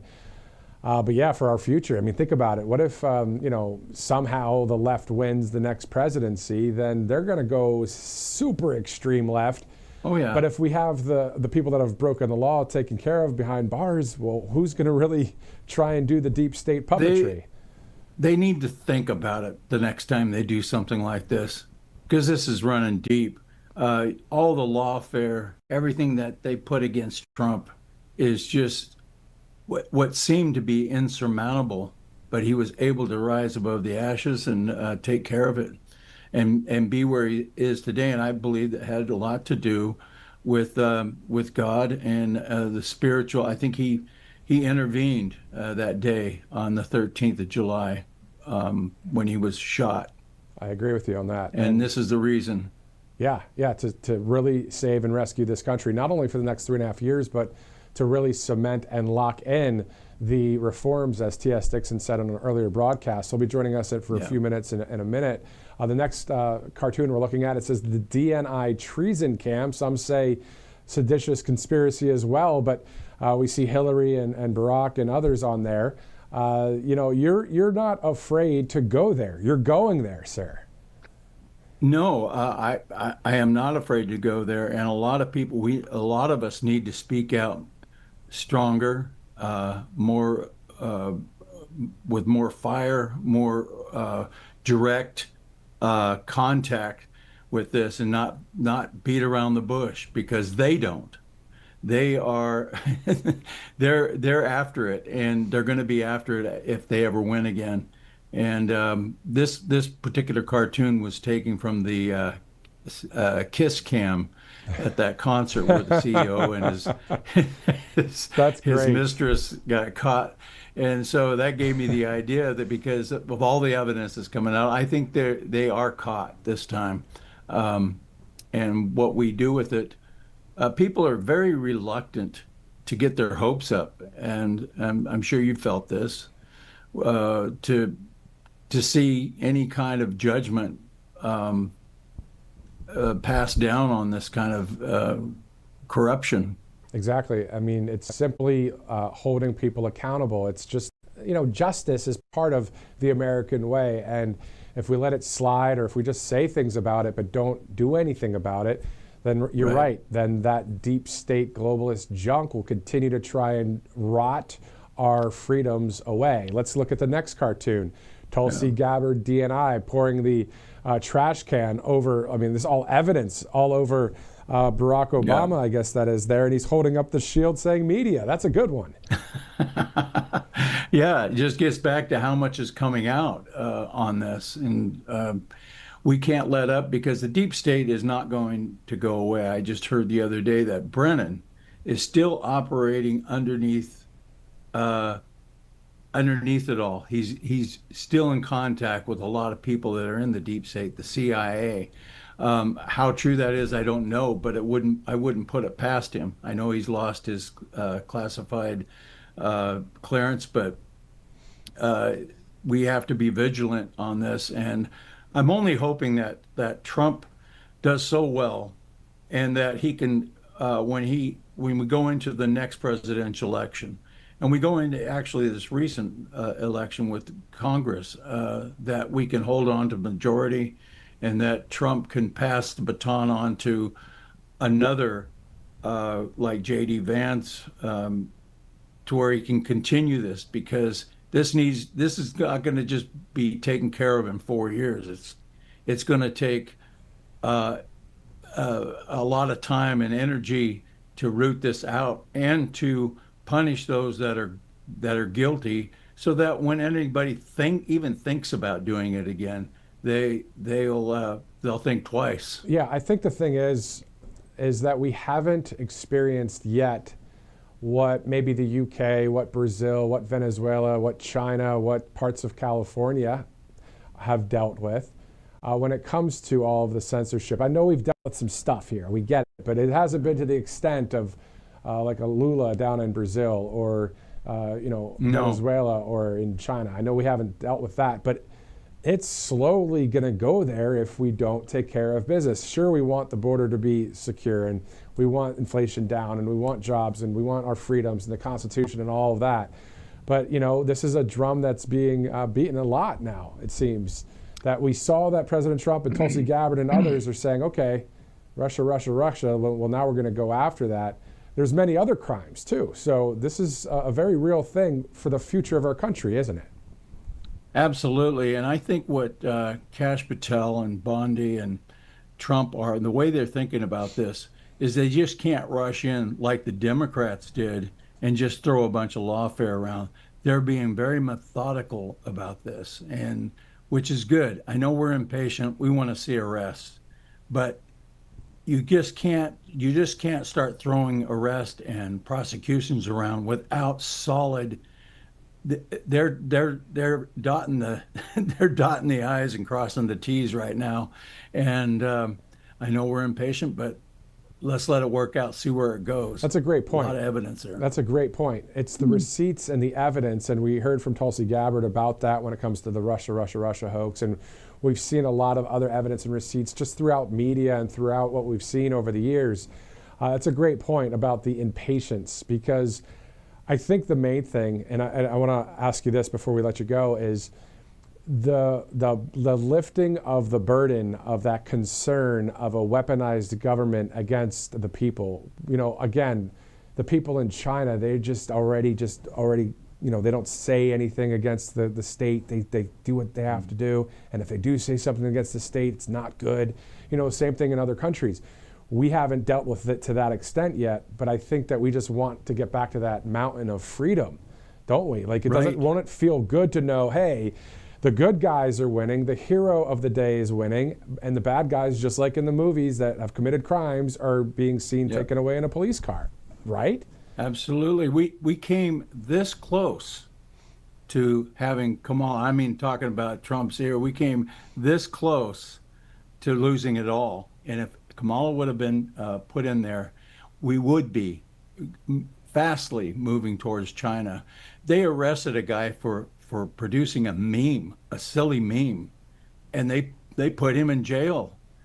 That is where we were going, and I think he's been vindicated now. But that's the type of government that these people want. They say it's because they're for the children or they're for the little guy, but they're for themselves. They're for their own power, and everything else be damned. Yeah, exactly. That's what it's all about for the people that want to control the rest of the people. That's the small group trying to, control all of us. What are your thoughts about, did you see Cory Booker going wild on the Senate floor the other day?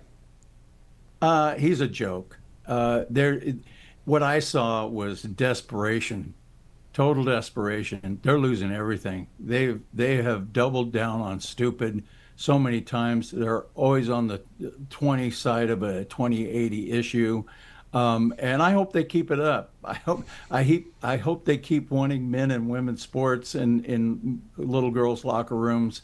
And I hope they keep wanting open borders, because none of the things that they keep doubling down on are things that the majority of the people don't want. They want common sense. And I don't even think a lot of people look at more and more people, even Bill Maher is coming around a little bit. Some of the others are starting to go, this inflation, they said that the economy was just going to fall in the tank, and the tariffs were going to destroy us. And now they're starting to see a different picture. And the more they see that picture, I think the more people will start flowing our way with Trump. And it'll be a better day. Now, the Fed is the only thing it seems like is trying to stop Trump from having a great economy. Yeah, it's a great point. The interest rate's still being unchanged, even though inflation now at 2%. So we'll see what happens there. Last point about Cory Booker. What I'm wondering is, was the mask taken off there? Because you saw his eyes, you saw his teeth, you saw his anger and his hate that he was speaking, and how he was speaking. And I wonder how many people that are extreme on the left feel the same way he does and want to release that anger in that way. Remember, this is not a loving party. This is a party that wants to control the masses and just benefit themselves, to your point. So do you think that's what it was? He just was really taking the mask off because he's got, what else is he going to do? Just call everybody names, the Republicans and Trump and everybody, right? Yeah, absolutely. They're desperate, and their people more and more are being defined down to radical leftism. So he's trying to feed that anger. A lot of the anger you see in the streets is being fed by people like Schumer and Crockett and AOC, because that's their troops. Those are their troops that they depend on to be radical and try to get a point across. I don't think it's working. It isn't going their way, but I do think Cory Booker is in that realm. Yeah, it's unfortunate to see it here in our country, but hopefully we continue to win. That's the name of the game. A.F. Branco, conservative cartoonist. Thanks again for spending time with us, showing us some of the cartoons. Where can people go and check out your work? Comicallyincorrect.com. Awesome. Yeah, and I'm on Twitter, A.F. Branco on Twitter and Truth Social. We can't forget about Truth Social. You have about almost 250,000 followers just on Truth alone, so it's pretty awesome to see that. So thanks again for spending some time with us. Thank you, Matthew. Appreciate it. Definitely. So it was great to interview A.F. Branco, the conservative cartoonist, just recently, and also specifically the fact that some of his political cartoons were in Rush Limbaugh's newsletters that he sent out years ago. It's quite great to see that connection there, just, with Rush being the creator of, or the godfather of, conservative media. And then of course, President Trump, speaking about the fake news, always putting that out, really gave birth to conservative media, which has been around for years, but now we see that. What I'm surprised about, by the way, is if there's anybody in local news, state news, national news on the left side of the aisle or mainstream media, say they're at a job, I'm just surprised that if they are conservative there, why not jump ship and start looking for on the right side of history kind of positions? Because let's be real, if we're going to be doing this conservative media thing all the way through until the return of Jesus of Nazareth, we have to have more people in conservative media. We have a lot of great people. We already know about it here at Right Side, of course. Hopefully I'm one of those that you would think is great, but whatever. But the point is, you've got Robert McNeely here, Christina Loren, who we're about to talk with, Megan Kohler, and then you have these other networks out there and influencers and podcasters. And, I know that there is so-called competition when it comes to the business aspect. I agree with that, sure. But within conservative media, at least it's about freedom. It's about the people. And we're not going to veer off of that ship. Hopefully nobody does when it comes to conservative media. So anyway, looking live there, that whenever the camera moves, that may mean that Marine One is being heard in the distance, which if we see that happen, we'll go there live. Before we do, though, again, if we see anything that happens where it's President Trump or Marine One or Air Force One, even in the middle of commercials or interviews, we'll go directly to it because I know that's what we want to see. But in the meantime, let's go to allfamilypharmacy.com. Medical freedom starts with access, and that's exactly what All Family Pharmacy delivers. They're changing the way people get their medications. So there's no insurance needed, no red tape, just fast, reliable care shipped straight to your door. Because getting the treatments you need shouldn't be complicated, of course. All Family Pharmacy makes it simple in just 3 easy steps. Select the medications you need online. Then a licensed doctor reviews your order and writes the prescription. Your medications are shipped directly to your door, and they carry the essentials: NAD+, methylene blue, ivermectin, hydroxychloroquine, antibiotics, and more than 200 other medications. So every order includes the doctor's prescription as well. So you can take control of your health with a pharmacy that actually works for you. allfamilypharmacy.com/RSBN. Use that RSBN 10 code to save 10%. Also, if you'd like to donate to Right Side as we continue to grow and expand here at this network, you can do so. You see at the bottom of your screen, rsbnetwork.com/donate. Also, text RSBN to 801-801. 2 ways to do it. There's a third way if you'd like to send us a check or cash. We were told that there are some people that want to send checks. Well, you can send a check to our P.O. Box. It's 1550 Opelika, that's Opelika Road, Suite 6, Box 344, Auburn, Alabama, 36830. Though that's not on the screen right there, if you missed the address and you do want to send a cash or a check, just hit pause and scrub back a little bit, and you can hear me repeat it as many times as you need. Thanks again for watching with us on this live stream broadcast. I'm Matthew Alvarez. It's great to be live these days, right? It's great to be on the right side of history because there's so many things going on that we're covering that's historic when it comes to President Trump, when it comes to 2025 and our future. There's just a lot going on. What a time to be alive. 9 minutes until 5 o'clock, the top of the hour here on this Friday. Happy Friday to you once again. It is Friday, August 1st. So let's go now to RSBN host Christina Loren as we await the President of the United States. Christina, how's everything going there?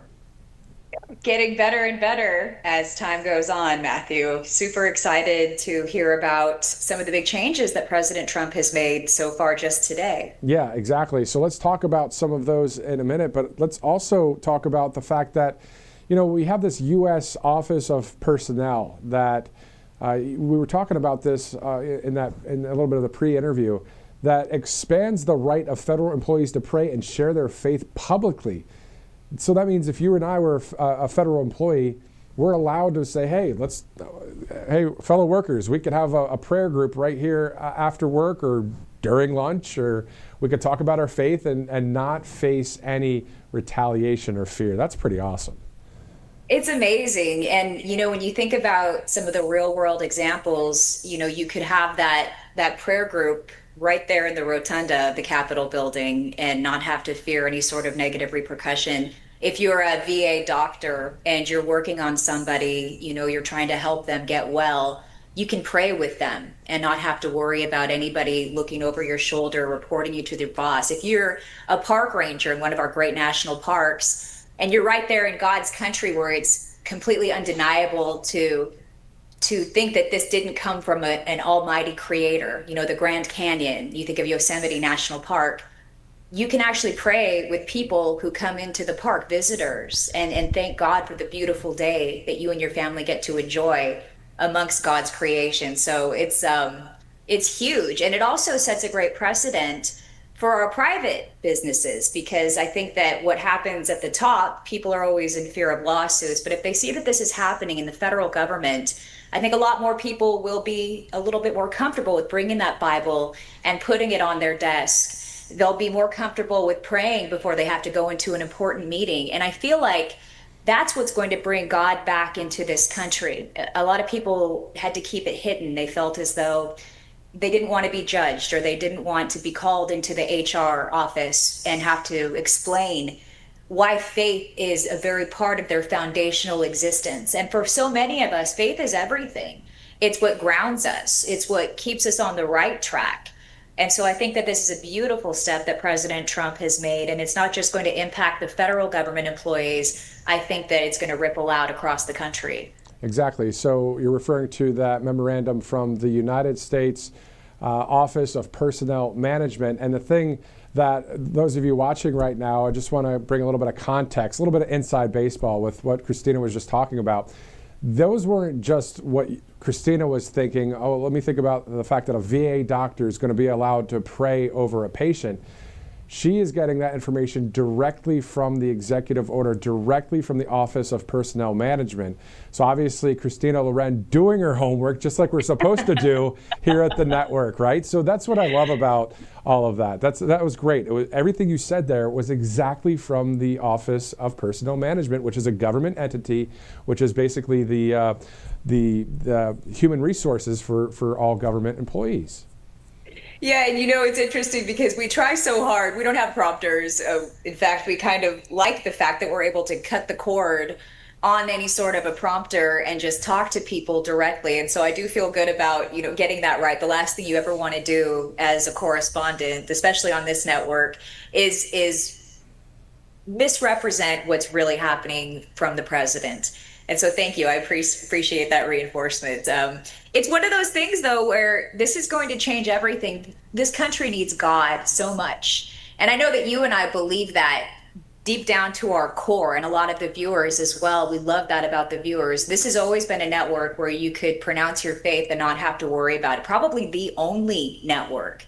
And so for us to be able to have these conversations and see that spark growing and impacting every corner of the country now because of President Trump, who RSBN has always supported, it's a beautiful thing. Everything kind of comes full circle. And he knows that God is real. And we all know in our hearts and in our souls that we only have so much time here on this planet. It's not about becoming famous or gaining the most wealth.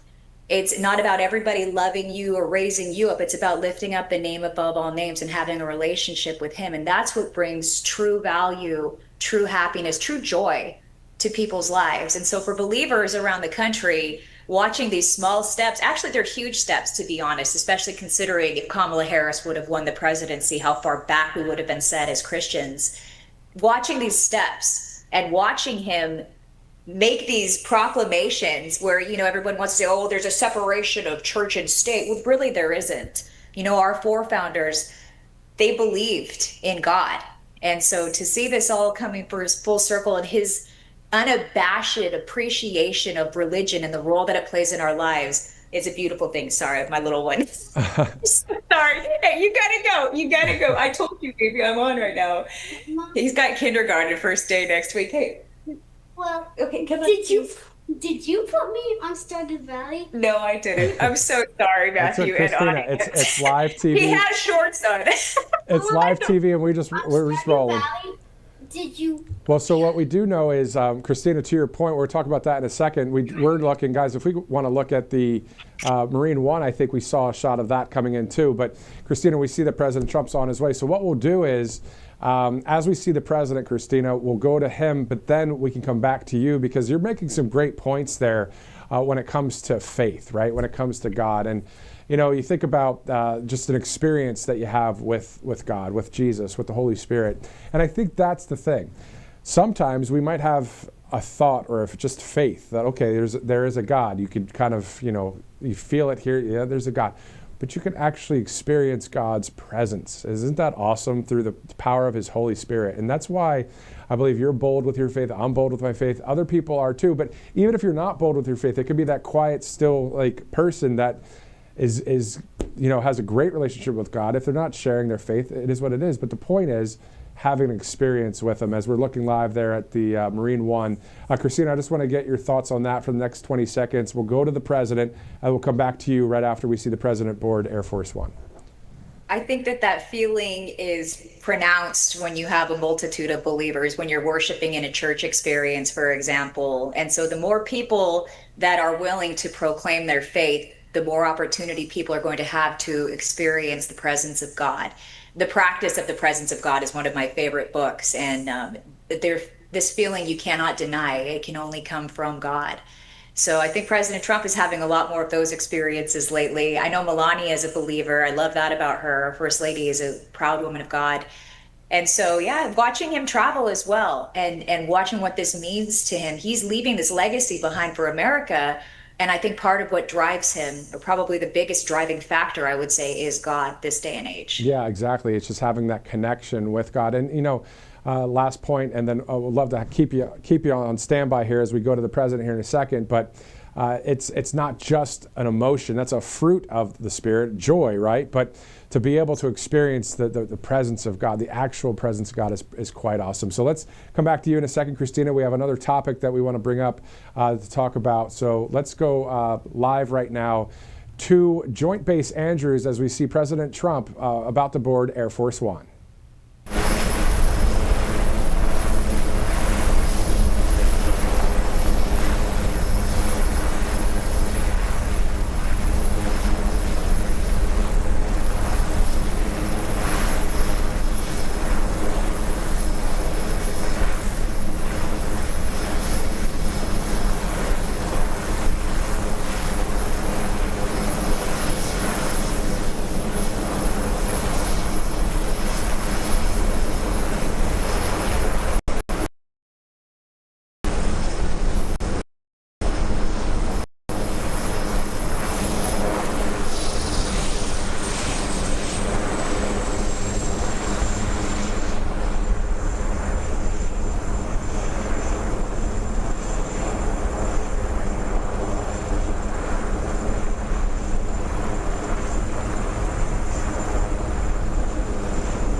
tough love?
Okay, so we just saw, of course, the President of the United States now on Air Force One, waving to some of the media there. Speaking of the media, moments ago, we just received the feed of President Trump speaking with reporters on the South Lawn of the White House before boarding Marine One. Take a look.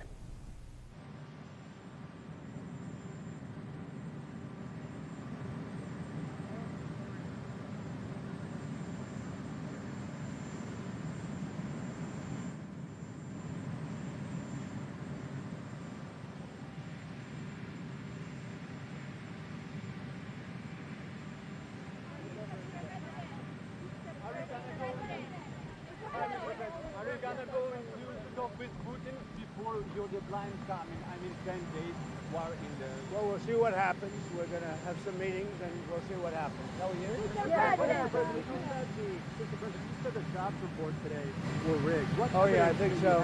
And if you look at before the election, the same kind of thing happened. And I think you'll see some very interesting information come out. But we got ready. You have to have honest reports. And when you look at those numbers, or when you look at just before the election, and then after the election they corrected it by 800,000 or 900,000 jobs, yeah, I would say so. And thank you. Korea in the United States. We have a great relationship. So many talks, and when do you have it? Yeah, we have a great relationship with South Korea. But you said, are you ready? Are you open to negotiate with Brazil? The Brazilian President Lula said he'd like to call you. He requested a conversation. Would you talk to him now? He can talk to me anytime he wants. So are you open to tariffs? Yeah, he can talk to me anytime he wants. What is on the table for Brazil? Well, we'll see what happens, but I love the people of Brazil. What evidence do you have? Why you said I love the people of Brazil. So why do you Marine tariffs? They don't seem to be related to trade. Because the people running Brazil did the wrong thing. What evidence do you have? That was rigged. It takes 7 years. 7 years from the time that you learned that people were being stolen from Mar-a-Lago to the time that you picked that you took Jeffrey Epstein? Yeah, I don't understand your question. Where are the submarines being deployed? The nuclear submarines. Say it? Where are being deployed the nuclear? Oh yeah, well we had to do that. We just have to be careful. And a threat was made and we didn't think it was appropriate, so I have to be very careful. So I do that on the basis of safety for our people. A threat was made by a former president of Russia, and we're going to protect our people. Will Hillary Clinton finally be investigated for election fraud? I hope so. I hope so. I don't know whether or not that'll happen, but I hope so. Mr. President, why did you fire the head of the Bureau of Labor Statistics? Because I think her numbers were wrong. Just like I thought her numbers were wrong before the election. Days before the election, she came out with these beautiful numbers for Kamala. I guess Biden/Kamala. And she came out with these beautiful numbers trying to get somebody else elected. Then right after the election, I think on the 15th, November 15th, she had an $800,000 or $900,000 massive reduction. Said she made a mistake. No, that woman's numbers are. Evidence that she faked? Say it. Yeah, one of the governors, as you know, of the Federal Reserve has just announced she's resigning. I understand it was over the fact that she disagreed with somebody from her party. She disagreed with Too Late. You know who Too Late is? Yeah. She disagreed with Too Late on the interest rate. So we'll see what happens. But we just found out that I have a open spot on the Federal Reserve Board. I'm very happy about that, John.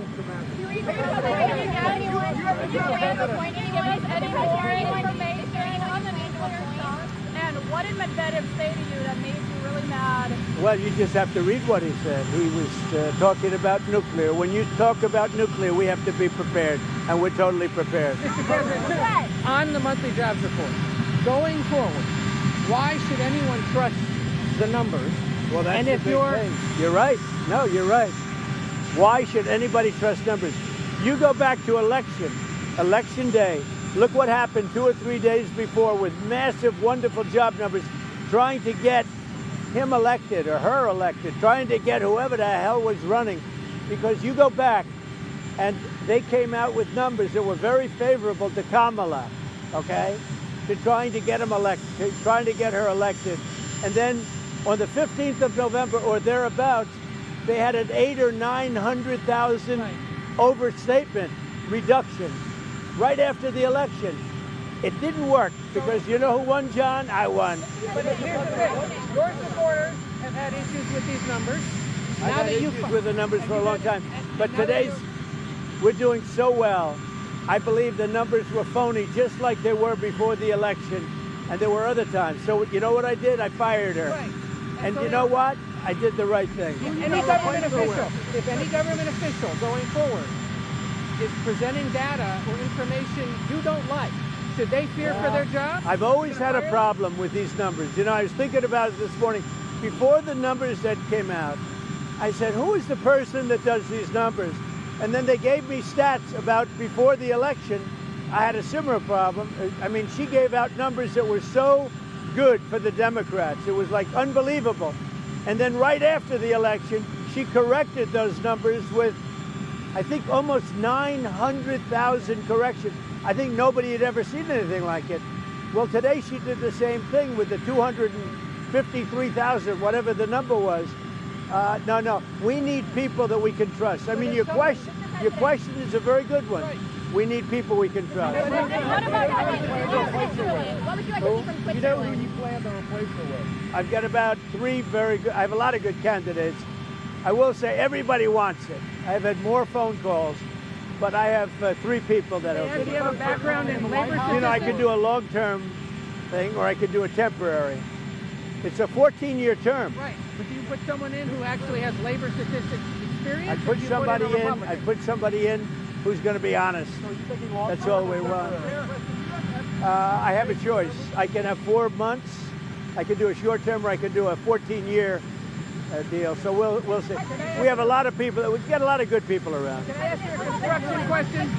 That was a stock the tariff rate with Switzerland? It was higher than other European. Well, the problem with Switzerland, we have a $40 billion deficit with Switzerland, and I spoke yesterday to Switzerland, but we have a $40 billion deficit with Switzerland. That's a big deficit. Question on the construction. Can I ask you a question on the construction? You say you're raising $200 million. You're donating a bunch. Others are as well. Are you blocking foreigners from donating money to build that addition? Honestly, I never even thought of it, but it doesn't matter. I'm putting up my money, but it doesn't even matter. They've wanted a ballroom at the White House, and it's been very popular. When we put it out yesterday. You're not ruling out that a crown prince or some European No, I'm not looking for that. You have very strong restrictions as to who can donate, and we go by the restrictions. It's not a lot of. I mean, it's not that much money. It's money, but yeah, I'll do that. I didn't even start yet, by the way. But when I do, I'll release it. How many donors do you think it's going to take to get the $200 million? Maybe one, me. But you would cut that check yourself. I would, yeah. Did you talk to Steve Witkoff today from his journey to Gaza? Did you talk to Steve Witkoff? I did. I spoke to Steve Witkoff. He had a great meeting with a lot of people, and the primary meeting was on food. And he also had some other conversations that I'll tell you about later. But he had a meeting on getting the people fed, and that's what we want. And I'll see you later on.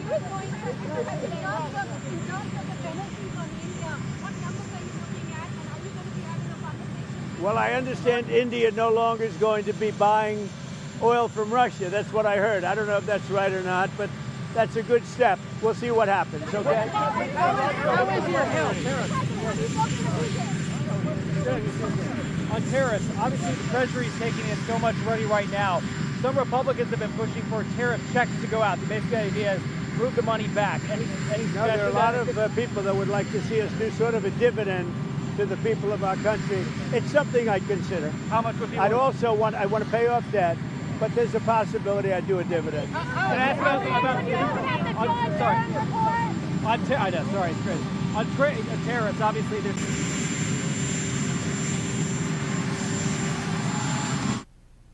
All right, so that was the end of the clip there. The moment there, from that point, the president walks over to Marine One and takes off. That was from moments ago. We saw on the other side of your screen, we saw Air Force One. That was a live picture of him taking off there at Joint Base Andrews. Let's bring in RSBN host Christina Loren to wrap up our coverage here today. Christina, thanks again for sticking with us as we just saw the president speaking to reporters there about a number of topics. Let's go with one of the topics that we haven't talked about yet during this 3-hour broadcast was the Fed rate. The interest rates are still the same. Your thoughts about that? Yeah, it's interesting. It goes hand in hand with what a lot of the reporters were questioning him about. He has just fired, this is breaking news that just happened hours ago. He fired Erica McIntyre. Now, she's the commissioner of the Bureau of Labor Statistics. And why this is so important is because Jerome Powell has claimed that he's nonpartisan so many times, and he has stated that he is only able to make his decisions based on the data that's in front of him. And that makes sense to me. President Trump was talking about the 818,000 phantom jobs that were all of a sudden part of that data ahead of the election in favor of the Biden administration. Now, that was such a slap in the face to the American people because at the time we were watching our checkbooks. The money wasn't going as far. Gas prices were through the roof. Grocery prices were through the roof. And yet the left, the media telling us that everything is great. The economy is on the right track. In fact, it was improving according to them. And that's because of these inflated numbers by this woman. Now, since he stepped into office, all of a sudden, the numbers took a dramatic turn, just like we heard President Donald J. Trump talking about just now. Jerome Powell now is going to have to put his money, our money, where his mouth is going forward. Because if these numbers are changing, because we do get somebody in there who's credible, who's not trying to shift the political landscape in this country with the sweep of a pen because they have the authority to do so and they feel like they're actually serving the greater good, which is wrong. We need the facts. America, every single American, everybody who works relies on these numbers. And so if he's able to get somebody in there who is using factual data, presenting the story as it should be told, which is the truth, then we're all going to benefit. And Jerome Powell isn't going to have a choice but to make the right decision when it comes to dropping the interest rate. And I think for a lot of people, especially those who want to buy a home, so many people have been priced out of the market, but they're going to have an opportunity if those interest rates come down, and then eventually the 30-year fixed mortgage rate, the 15-year fixed mortgage rate comes down. But right now, people are just sitting on their hands, which is not helping the economy at all. The economy stays stagnant when people aren't buying homes. So I think that this is going to be a game changer. I wish she would have been out the door. She was appointed by Biden, long ago. And I think that Jerome Powell, I've been studying him for a long time because he was appointed by President Trump. And at first, it seemed like he was doing the right thing. Now, if this is true, and it's these numbers that he's completely reliant upon, I think that we are going to see a change, and he's not going to have a choice. I mean, obviously, the little battle between the two of them, the jabs, the sparring has not helped anybody when it comes to pride. But I do think that Jerome Powell, at his core, is a man of integrity. And I know you may not agree with me on many levels, people out there, but I have been watching him for a long time. And he's not going to lie to the American people. He's going to take those numbers and he's going to make decisions. I think that he has been impacted by President Trump's words and the name calling. President Trump just called him a moron today, for goodness sake. So I know that you can't go forward without taking that personally. I just hope that for the sake of the American people, those of us who have been suffering, we want this economy to turn around, that he can get over that and do what's right and do what's best. But the other thing that we have to consider is it's not just him, it's the 12 who sit and vote on these decisions. And so we had two people who were in favor of lowering the interest rates to the governors in just the last meeting that occurred a couple days ago. Now it sounds like one step down. And so President Trump's going to be able to appoint somebody else. So that would make 3. But then you have to worry about the other 9 going forward. Right now, it's just like when a king sits at a table with his counsel in front of him, many people are going to go in favor of the king because that's who they have to sit before and make their decisions before every day. I think there's an element of that at play as well. But Powell is not going to be able to go forward keeping interest rates where they are or not lowering them, even in September, if somebody steps in and shows the true growth in the labor market. And I think that's what's definitely going to happen. No matter who he appoints, these numbers have been off. We've been questioning them for the last 2 years of Biden administration at least, and going forward after that, how starkly things just turned. So it's very interesting to watch people lie to the American people and change these numbers in order to fit their political narrative. It cannot happen anymore. There's very livelihoods at stake. Small businesses need to stay open.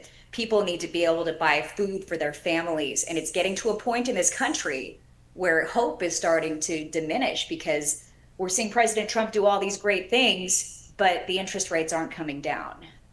Well, we'll monitor any developments there with the Fed. RSBN host Christina Loren, thanks so much for that breakdown there. I wasn't expecting the full-on financial breakdown. It's not something that you could easily do what you just did, so great job on that. All right, Christina, thanks so much. Have a great weekend. Thank you, Safety. Sorry about the interruption with my little one. No, that's all right. He's got school next week, so. No worries. Getting ready for school. All good. Thank you so much, Christina. Thank you. Bye, Matthew. All right, so Christina Loren there. We had Megan Kohler on the broadcast earlier and a number of great people here on the broadcast as well. So it was great to have you join us for the past 3 hours. Those of you that have been with us since 2 o'clock Eastern, it's now 5:22 on the East Coast. Thanks so much for joining us here on Right Side Broadcasting Network. Looking forward to covering more of President Trump and this White House. We're looking forward to seeing even more wins into the future. All right, we're going to monitor all the stories right here at the network and within conservative media. Let's thank a few sponsors before we get rolling here for the weekend. All Family Pharmacy, thank you guys so much for being a great sponsor. RSBN 10 is that promo code. Check it out there. Kalshi.com/RSBN. You can use the QR code. You can use the app if you'd like. Great sponsor as well. Thank you to Angel Paste, angelpaste.com. Use the RSBN promo code. out of Spring, Texas. The flagship products right there. You can check it all out on angelpaste.com. Let's go to Tax Network USA. 800-357-1415 is the number. You see the website as well. Great sponsor there. Another great sponsor, new sponsor, Cove Piers. Check them out as well. covepier.com/RSBN. You can get $200 off of this great filtration system. Always good to have good tasting water and clean water. Cove Pier is your spot for that. And MyPillow, mypillow.com/RSBN. Of course, all you have to do is go to mypillow.com/RSBN. You get free shipping for all of the great products from the great Mike Lindell. So it is 5/23, Friday, August 1st. Happy Friday. Thanks so much for joining us. If there's any breaking news over the weekend, we'll be here for you. You can always follow us on Truth Social, on X, and any social platform out there, including Rumble, of course, and many watching all through different platforms. But thank you so much for doing so. For all of us here at Right Side Broadcasting Network, my name is Matthew Alvarez. Thanks again for streaming in with us. Have a great weekend. God bless you guys. We'll see you again soon.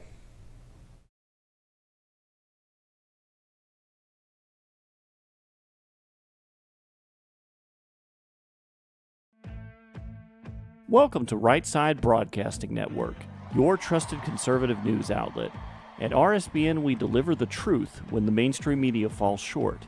Since 2015, we've proudly broadcasted every single one of President Trump's iconic MAGA rallies, bringing you the excitement and energy live before anyone else. By watching RSBN, you get an unfiltered front row view of the action on the ground. We interview the crowds to give a voice to millions of Americans just like you. We show you President Trump's speeches in their entirety, free from interruptions and censorship.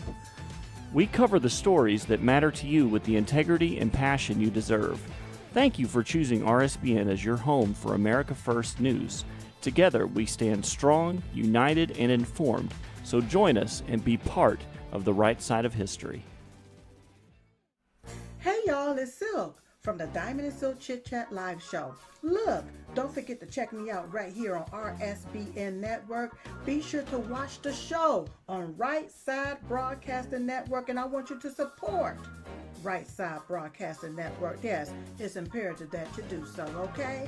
I look to see y'all soon. Bye-bye.